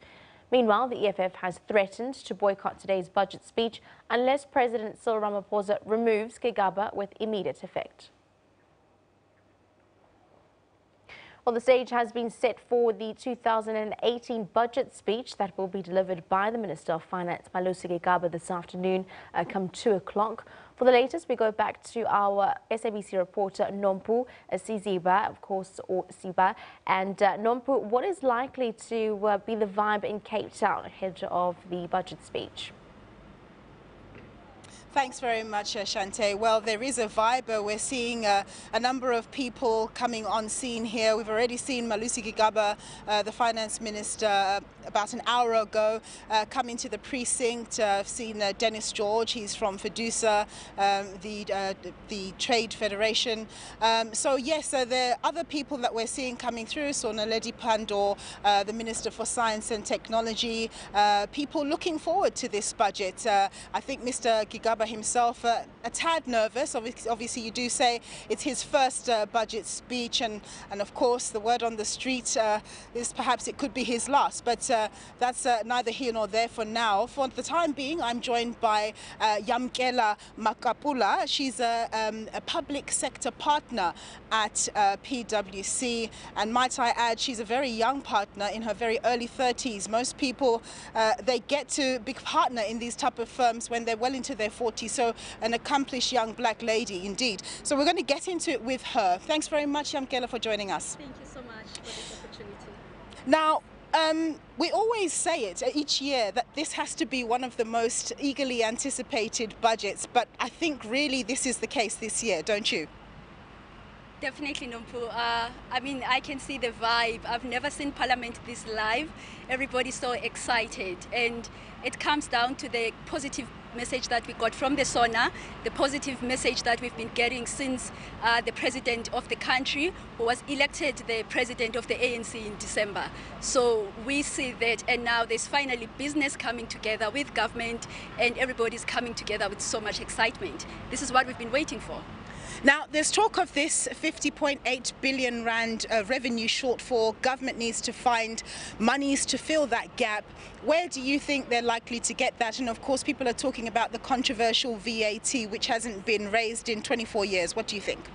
Well, there's a couple of things that you can look at, and I know later you're having tech specialists that will come in and talk through it, so I won't get into that. But there's obviously will be some increases from a tax perspective. If you would have seen, you know, there was some proposals on carbon tax, sugar tax, but we don't see much returns that can come out of that because of certain changes that have been made by industry, especially the sugar tax, for instance. But the VAT, which is the biggest thing that everybody wants to talk about, I think we are at a point where, as the country, if we don't make those bold decisions, unfortunately, we don't have much to fall back into. So we do foresee VAT going up to 15%. If the minister is brave, he'll take it as far as in 16%. But I think the reason for the pushback, it's obviously the implications to the poor, to the middle class. And I think he would have to be creative and make sure that then if he raises that 22 billion rands, if he raises it by 1%, then maybe take 5 billion rands of that, redirect it to your social programs in order to make sure that the poor is still looked after. So that's kind of the creativeness that we're looking at. But I don't think that he'll be able to totally run away from it. But it's how he does it that's important. And another thing that we keep talking about from the private sector, which is what we do, because remember, we also go through tough times. And one of the first things that we do is to say, how do you do more for less? You know, how do you make sure that, okay, my pocket is tight, but I'm going to do things way more intelligently. I'm going to make sure that I spend as little as I can, but you know, getting more results. And there's a couple of things that they can do when it comes to their spending of government. Cut out certain things, you know, and you know, we're talking earlier with someone that how many buildings have we built in South Africa because there's a buzz and there's a need, and then 5 years later we don't use them anymore, you know. So we need to look at the tendering process. You know, you can buy something for 2 rands if you go buy it, but when you buying it from government, it suddenly becomes 10 rands. So those processes needs to be looked at, and you'll hear that's exactly what the president has been saying, that we need to start looking at our procurement processes. So it's honestly basics and how we do it, yeah. And what about the issue of potential asset sales, government asset sales? What sort of assets do you think they could easily sell and get decent revenue from? Well, there's been a big talk on telecom, for instance, you know, selling some of that. And I think that, or the government part of it, which would give us returns of, I think, of 14 billion rands. I might be right, I might be wrong. I think there needs to be also thorough discussions around that, because my issue is that you go and sell these assets because you need the money now. But what if it's something that you can fall back into in the long term? So we should stop making decisions based on the current needs. And that's what I'm looking for, even from the minister's address today. What is his long-term view? Because, you know, we can't keep trying to sort out problems per financial year. That's why we keep getting into trouble. We need to have these long-term views to say, are we going to need that asset in 30 years' time? Yes, we might not need it now, but how? Let's list it. Let's, you know, so let's be creative, do other things to collect revenue out of those assets. The 50.8 billion rand shortfall that we're talking about, it doesn't include the estimated 12 to 15 billion rand that's supposed to be needed for this education, the free tertiary education for youngsters. Now, if that is the case, and apparently that number is going to go up each and every year from now, isn't there a danger that we do sort of fall off the fiscal cliff? How are we going to manage this process, as noble as it is? Well, I like what you're saying, because it's a noble process, but also I see it as a need, because, you know, we can't run away from the reality of the fact that there's children that cannot afford our tertiary education, and we need to make sure that we make room for that. But with that being said, then it's going to come down to what is Treasury willing to let go of when it comes to government spending? What is Treasury going to advise these departments? And also accountability, because if you don't perform in my sector, then there's accountability for that. You know, as a partner, you might say, I'm young and vibrant, but I'm accountable. You know, I have to say that I've been given to spend 20 billion rands this year. I haven't because of A, B, C, and D, or I have gone over. Then if that is the case, then I need to be able to report back in order to keep my job. We need to be at that point as this country where performance speaks for you. Not who you know and what you're about and what you've achieved. What you've achieved, if you've achieved it for the country, yes. So that 50 billion rand is going to come down to what is Treasury looking at from a government spend, what are they willing to let go of? Because, and okay, maybe there's another positive thing that I can bring in, because you would see that since December, there's been a lot of engagement from a foreign investor perspective. And, you know, everybody's suddenly interested in coming through and start. I mean, I'm in a global firm, and I can't tell you how much phone calls we've been getting from our global friends saying, we're seeing that your rand is finally growing nicely, and we're looking at coming back in investing in South Africa. So from a long-term view perspective, we can start looking at those investments that are finally coming, but that's going to be determined by the decisions that we make today. Indeed. Yeah. Right. Indeed. Thank you very much, Yamkela. We're going to leave it there. We hopefully get to speak to you again soon. That's Yamkela Makupula. She's a public sector partner at PwC, just giving us her thoughts on the upcoming budget. We go back to studio. Thank you very much, SABC economic reporter Nompu Ziziba, giving us updates and the prelude to the Budget Speech 2018, which is set to start at 2 p.m. this afternoon. Well, there is much speculation ahead of the tabling of that annual national budget in Parliament come 2 p.m. today. The poor are anticipating an increase on social grants and a possible hike on value-added tax, or VAT, which will hit them hard. Well, Bloemfontein residents who heavily rely on social grants for survival would like to see a pro-poor budget. Our reporter Ulrich Hendricks joins us from Bloemfontein in the Northern Cape. Very good morning to you, Ulrich. Take us through what the sentiments are from residents and what they're hoping to hear come 2 p.m. this afternoon. Hi, good morning, Shantae, and welcome to Bloemfontein. It's about 15 kilometers outside the capital of the Northern Cape, Kimberley. And now this is the area, Bloemfontein is where the San community resides. It's two tribes in the San community. It's the Kung and Kwe, coming originally from Namibia and Angola.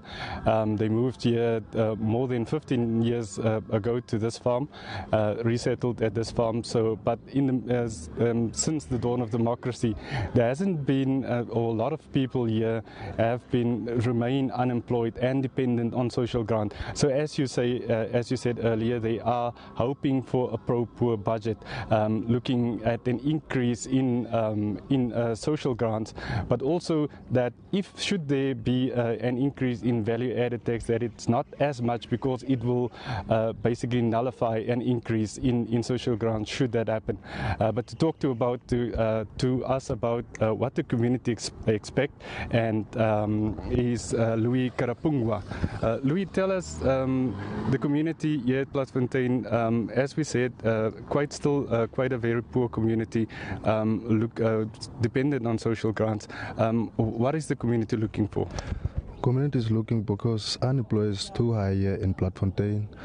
The jobless is too high because the matriculants here is about 80% matriculants here with nothing, sitting here around doing nothing.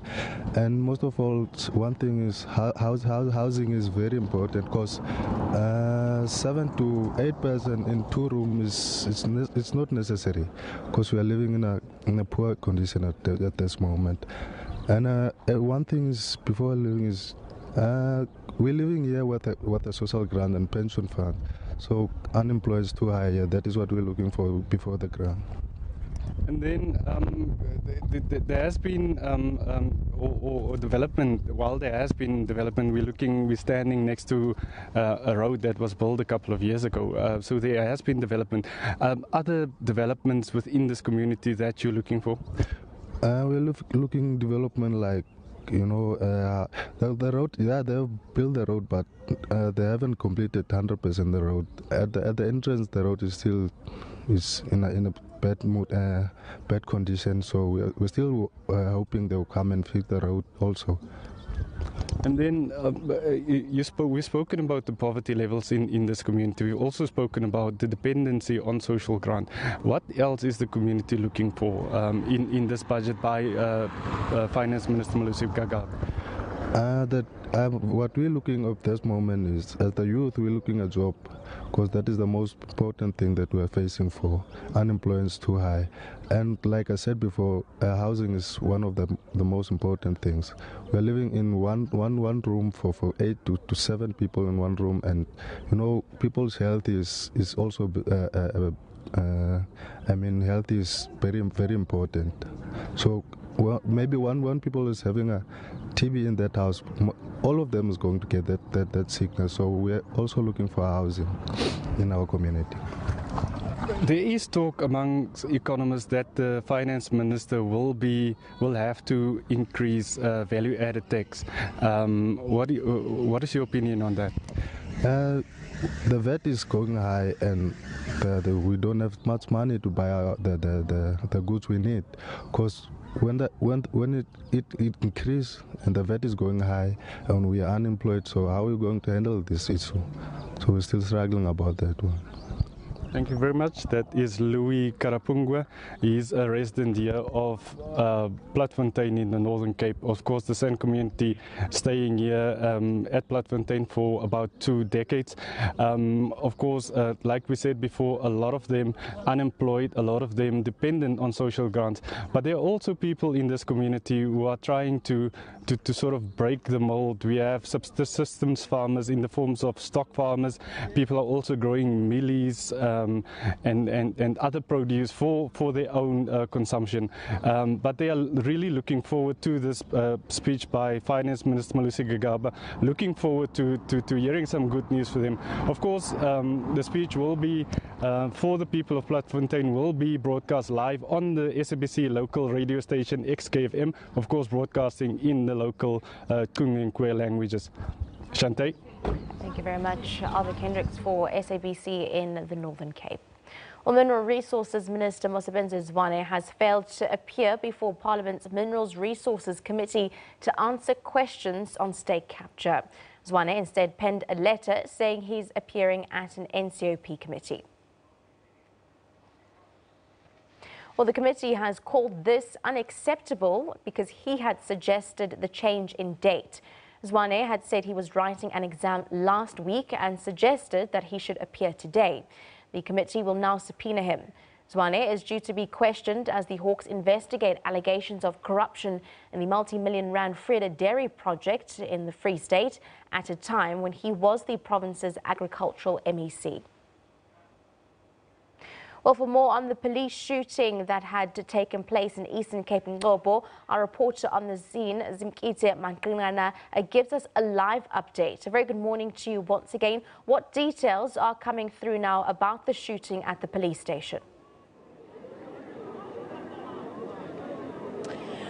Warm welcome back to Ngobo in the Eastern Cape, Shante. We have been here for the past 6 hours.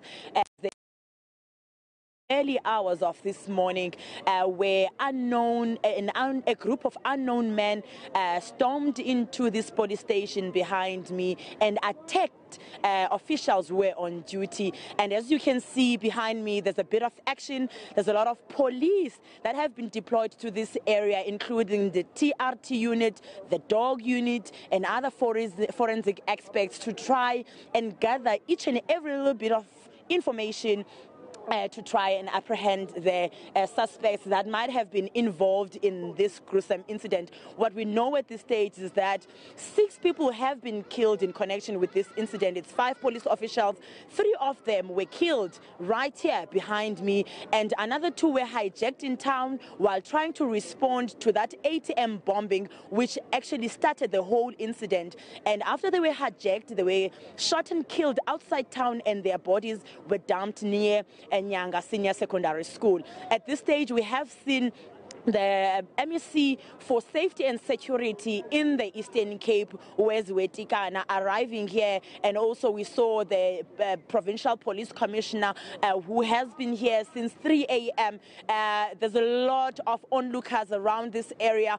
Everyone wants to witness this incident, and people are asking their questions. Why Ngcobo Police Station? Because this is not the first time that such an incident has occurred here. Can you give us an update? Earlier on you were speaking to a police representative with regards to firearms that had actually been stolen from the police station. Can you give us more details around that? What we have been told by the Provincial Police Commissioner is that all of the firearms that were kept in the safe here at this police station were taken by the group of suspects after killing those who were in the charge office. So all the firearms that were here have been taken. We haven't been given the number of those firearms, but what we know is that each and every single kind of ammunition that was here has been taken. It's in the hands of those alleged criminals. There's also a statement that has been released by the National Police Minister, Fikile Mbalula, together with the National Police Commissioner, saying that this incident is not acceptable, especially during the areas, the days of democracy, where police officers are expected to be the ones who are making sure that people in South Africa are safe, yet they are the ones that are being targeted. When we're speaking to locals on the ground, they are saying that there was a series of bullets that were happening around town yesterday, and everyone was fearing for their lives, and that's why they are here today. A lot of them are saying that they want the Minister of Police in South Africa, Mr. Fikile Mbalula, to come here and find out why this police station is continuously a target of criminals, because this is not the first time, Shante, this has taken place here, but it's just that this time 5 people have been killed here. last year, it was attacked and one police officer was gunned down in this police station. And in 2015, the police station was attacked again. However, in that particular incident, no one was injured. And how are residents actually responding to this incident, specifically for it not being the first time that it has happened? People on the ground, Shante, are very, very angry. They are saying that if the police ministry does not intervene in this incident, that means they will lose hope in the police system as a whole. Because if those firearms are in the hands of criminals, as we have been told, that means their lives are not safe. That means their lives are in danger.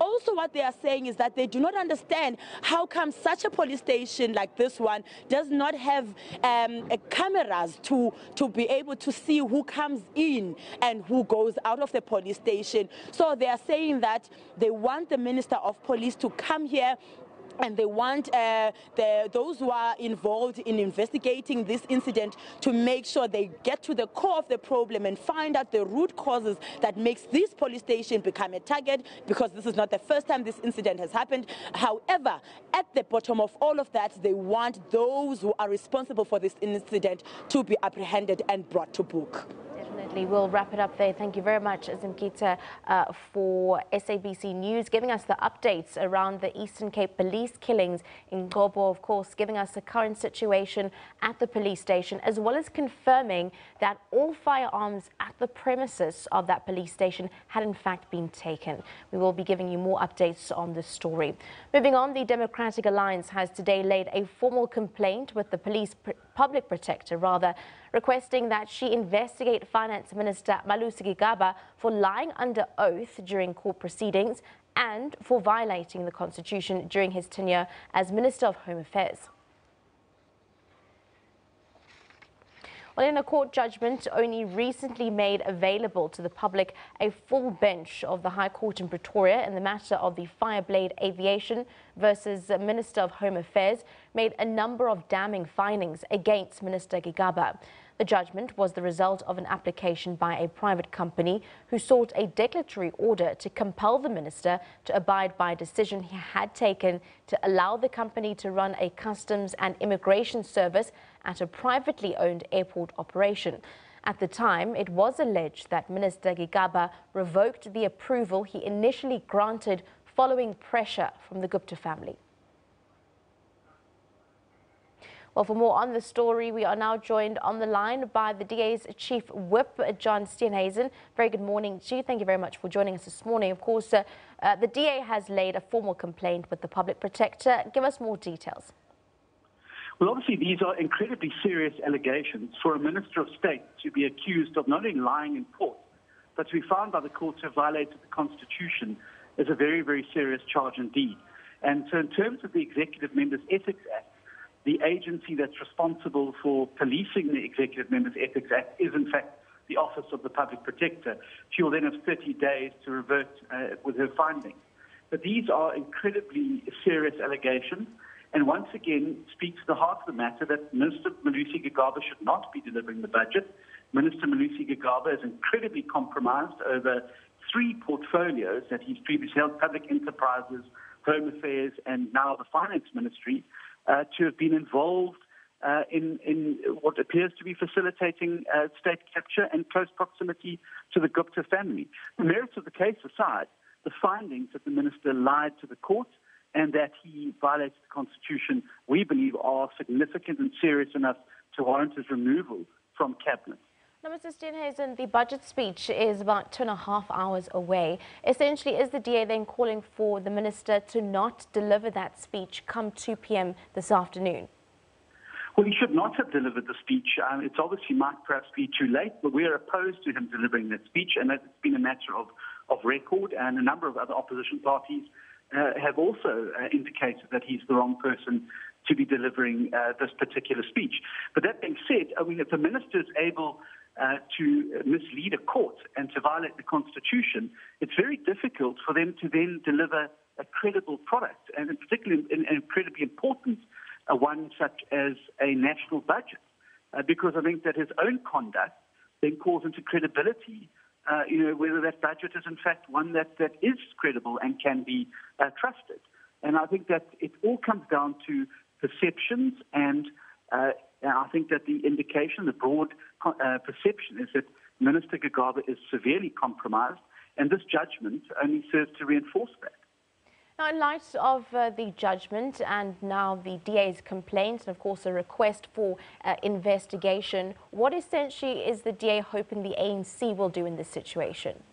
Well, we want Minister Gigaba removed from office. If we're in an era of a new dawn, if we're really serious about going after those at the heart of state capture and those who have compromised the executive over the course of the last 5 or so years, in relation to proximity to the Gupta family and the manner in which they may have abused their office to facilitate state capture, should be removed from holding executive office. And I think this is a very good example of somebody who should be immediately removed from holding the reins of government and the important office of state, particularly as finance minister, when the credibility is so drastically called into question, not through political intervention, but by a finding of a full bench of a High Court of the Republic of South Africa. Well, should the ANC fail to act, what steps will the DA be taking going forward? Well, obviously, it's going to render Mr. Gigaba's future appointment into any cabinet position. It's going to immediately call it into question. But we will obviously have to await the outcome of the Public Protector's report. We will study that. If we believe that she has not taken the correct step, we will obviously look at ways to challenge that. But the truth of the matter is we have to have accountability in South Africa. We have to hold the executive, whether it's the executive of Mr. Zuma or whether it's the executive of Mr. Ramaphosa, to account. That is our job as a parliamentary opposition, and we must do that without fear or favour. Well, as mentioned, it is a bit late as the Finance Minister is set to deliver the speech today. Will the DA MPs actually be present in the Assembly to listen to the Minister, or could there be a possible walkout from the DA House? Well, obviously, it remains to be seen what happens in the sitting this afternoon. We're not generally in the business of walking out or disrupting Parliament, but I think it would be odd that Mr. Gigaba appears in the House today without there being some expression within the rules of Parliament about the dissatisfactory situation that such a compromised individual, an individual who's now been found guilty by the full bench of a High Court in the Republic of South Africa, to have lied in the court papers and then violated the Constitution in such a serious way, to simply be allowed to deliver the budget unimpeded. Definitely. That was DA's Chief Whip, John Steenhuisen. Thank you very much for joining us this morning with the views there of them allegedly saying that he had lied under oath. That coming in from the investigation from the Public Protector's Office. Moving on, Finance Minister Malusi Gigaba will in fact today deliver his budget speech, and economists expect Gigaba to increase VAT this time around. But also let's find out what members of the public here in South Africa think the Finance Minister should be focusing on.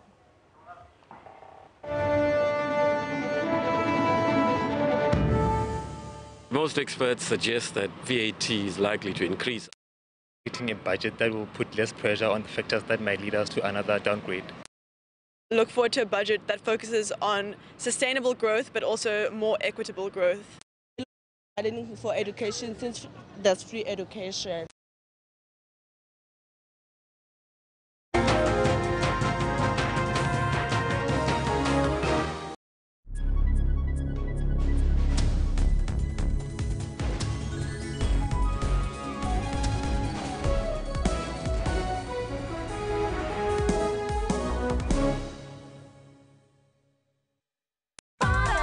Do you have a funeral policy? No matter the sacrifices you've made or the hours you've worked, you can't always say yes. Avbob's cashback funeral plan not only provides funeral insurance for your family, but also helps you to say yes to life's little extras more often. Because for every 5 claim-free years, you'll get your 5th year's premiums based on your monthly premium value paid back in cash. SMS Cash 1 to 41790 at no cost, and we'll call you. Avbob, we're here for you. If you want an FBOB representative to contact you, SMS #1 and your name to 41790. Fitting into your thin pants. Mowing the lawn without mowing the cable. When your washing machine gives you all your socks back. With so many good deals at the Tops at Spa Surfest, you'll find any reason to celebrate. Buy a bottle of Russian Bear triple distilled vodka and 2 Power Play energy drinks for only $119.99. Only at the Tops at Spa Surfest.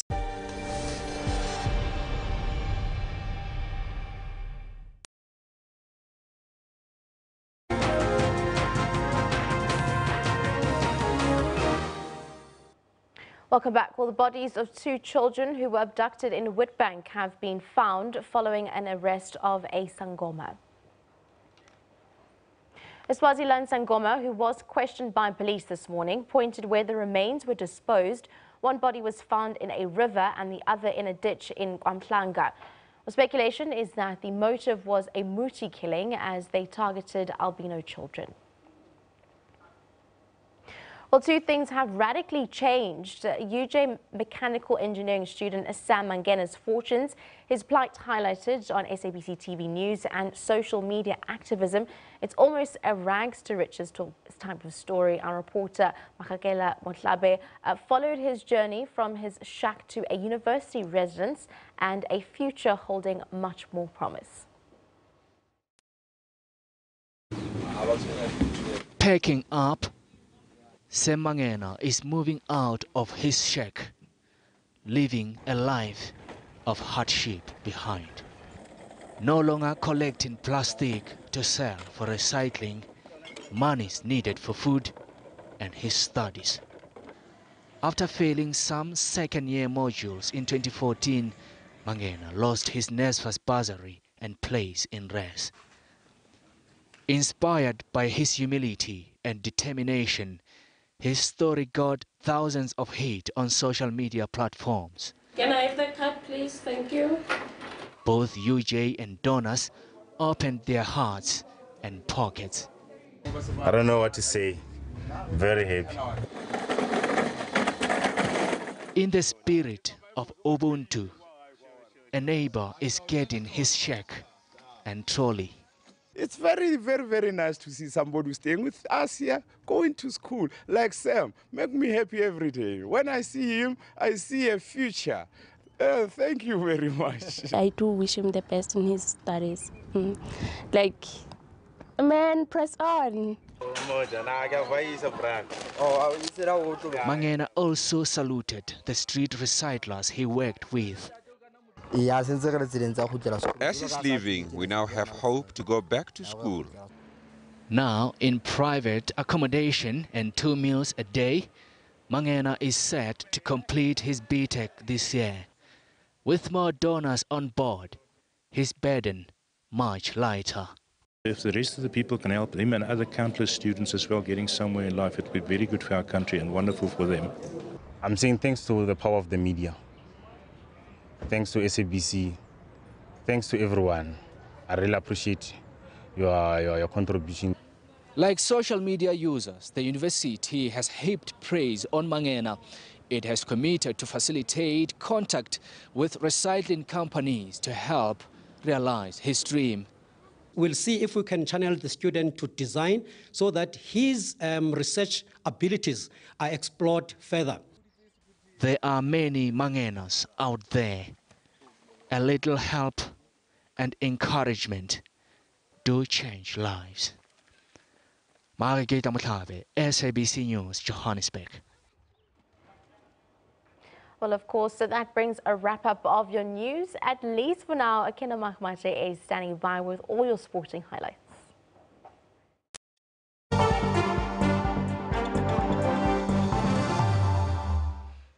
Well, thank you very much, Shantae. Good morning to you. Yes, it is Kendall Makhamati, and I've got a little bit of sporting news to bring to you on this beautiful Wednesday morning. Now, Chelsea and Barcelona played out to a 1-1 draw in an UEFA Champions League last 16 first-leg tie at Stamford Bridge in London last night. South Americans William and Lionel Messi were on target for the Blues and Barca respectively. And in another match, Bayern Munich thrashed Turkish champions Besiktas 5-0 in Munich. 2 more matches will be played tonight, with Manchester United taking on Sevilla and Roma facing Shakhtar Donetsk. Chelsea welcomed Barcelona to Stamford Bridge based on their domestic form. The Blues went into this match as underdogs against the side that is yet to lose in La Liga in 24 matches this season. Willian threatened with his long-range curling shots. He hit the woodwork twice in the first half. Here's Willian. Oh, it's at the other post. And early in the second stanza, his propping paid off. Touches, he does hit, and he scores this time. The third time is the one that makes the breakthrough for Chelsea. Hitting both posts in the first half. Now he's hit the back of the Barcelona nets. Well, Fabregas. However, Messi leveled matters for the visitors. And Messi ends the hoodoo against Chelsea and brings Barcelona level. Barcelona will take the away goal advantage to the second leg in 3 weeks' time in Spain. As we close in on half-time. In another match, German champions Bayern Munich played host to Turkish champions Besiktas. Thomas Müller's close-range strike separated the two sides at half-time. And Bayern Munich finally make the breakthrough. In the second half, with Besiktas reduced to 10 men, it was raining goals at the Allianz Arena. Müller completed his brace with a volley. Then it was time for Robert Lewandowski to shine. The Polish forward grabbed the brace as Bayern condemned the Turkish side to a 5-0 defeat. And he's found Lewandowski, and Lewandowski makes it 5-0. Sevilla will host Manchester United in their round of 16 first leg match this evening. United have progressed to the Champions League knockout stages for the first time since the 2013-2014 season. But Manchester City, Spain's Barcelona and Real Madrid, along with Paris Saint-Germain, are considered favourites for the title. I normally say that Champions League dreams, they start around the quarterfinals and not yet in the last 16. The last 16 is still looks a long way to go. When the team reaches the quarterfinal, then I think is the moment where even the teams that are not favorites, which is our case, they start realizing that anything is possible. He visto algunos partidos de Sevilla porque sigo la Liga. I've watched some Sevilla games because I watch La Liga. They're very well organized, very fast at the front. I do worry about every Sevilla line. In my opinion, if we can concentrate and focus, we can achieve a good result at the stadium. We remain hopeful. De este estadio, ¿no? Esperamos. The match kicks off at 9:45. At the same time, Roma will be away to Shakhtar Donetsk at the Metalist Stadium in Ukraine. Mtutuzi Ndlovu, SABC News. Now, Standard Bank Proteas team manager Dr. Mohamed Musaji given an injury update ahead of the 4-match Sunfall Test series against Australia starting next month. Most of the big players are expected to be back at the crease next week and help the team as they're currently underperforming. The series against Australia is also meant to prepare the team for the 2019 World Cup. Say that Quinton de Kock has fully recovered from his left wrist injury. In fact, he joined the T20 squad today at Centurion in training. He was batting in the nets as well, so he's good to go for the Australian Test series. AB de Villiers, his right knee injury, he was withdrawn from the T20 squad, more as a precaution because of the looking ahead at the Test series. So he should make a full recovery, and we're comfortable with that. The two players who sustained bony injuries, fractures, as Faf du Plessis and Themba Bavuma, as we said previously, they usually take about 4 to 6 weeks to heal. So we're in that period of between 4 to 6 weeks. They've been monitored weekly. They have a great team working with them in Cape Town currently. The plan at the moment for Themba is to play a club game on Sunday, which will probably be his fitness test. If he comes through that game, then he's available for selection. Faf starts batting tomorrow, and we're hopeful that he should come through that. and make himself available to captain the team against Australia for the first test in Durban. Dale Steyn, as you all know, he damaged the ligament in his foot. He is making great recovery. I'm sure a lot of you have seen on social media. The challenge with him at the moment is that he's doing his running training, he's increasing his bowling intensity. In all likelihood, he probably will feature in the test series against Australia, but I'm sure the medical team will probably want him to play some form of cricket before a test match, and we're going to target one of the 4-day matches for the Titans. And again, it's more, you just got to update weekly. So for now, he's making great progress, but we'll probably know by next. Now, cricket analyst Lunga Kupisho spoke to SABC last night regarding the Proteas' woes. Throughout that Proteas camp, Faf is 34, 33, Amline AB at 34, Monemokel is 33. Who are we looking at for the next breed of Proteas? Where are we going in terms of direction? What shape are we looking? Are we taking more youth or a combination of youth and senior? Prior planning is very important, as we see now. Yes. The detrimental results that we're seeing is a result of many injuries that we've got in the system. How do we find that balance in blending in experience versus youth? And even the youth that comes through, how do we find how do we build a perfect platform where they gain experience and the next guys as well that are similar age get the same opportunities? So how do we give Quinton de Kock similar opportunities as Heinrich Klaasen if Klaasen is the next guy in? The nice thing is that the ODI side wasn't too familiar to the test side, so it's a completely different side. Right. So at least there's that opportunity to separate, to separate that negative energy sipping through.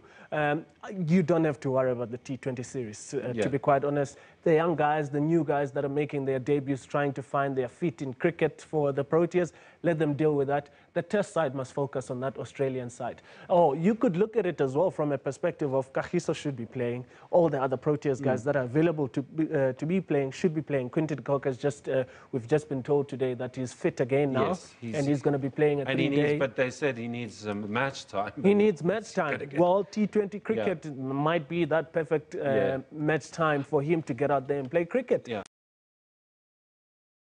And of course, that brings a wrap-up of SABC Newsroom this morning. Thank you very much for joining us. We do it weekdays between 9 and 12 p.m. 100%. I'll be back tomorrow at same time, same place. So you'll be watching Newsroom again. Definitely do. Stay tuned until tomorrow. Bye-bye.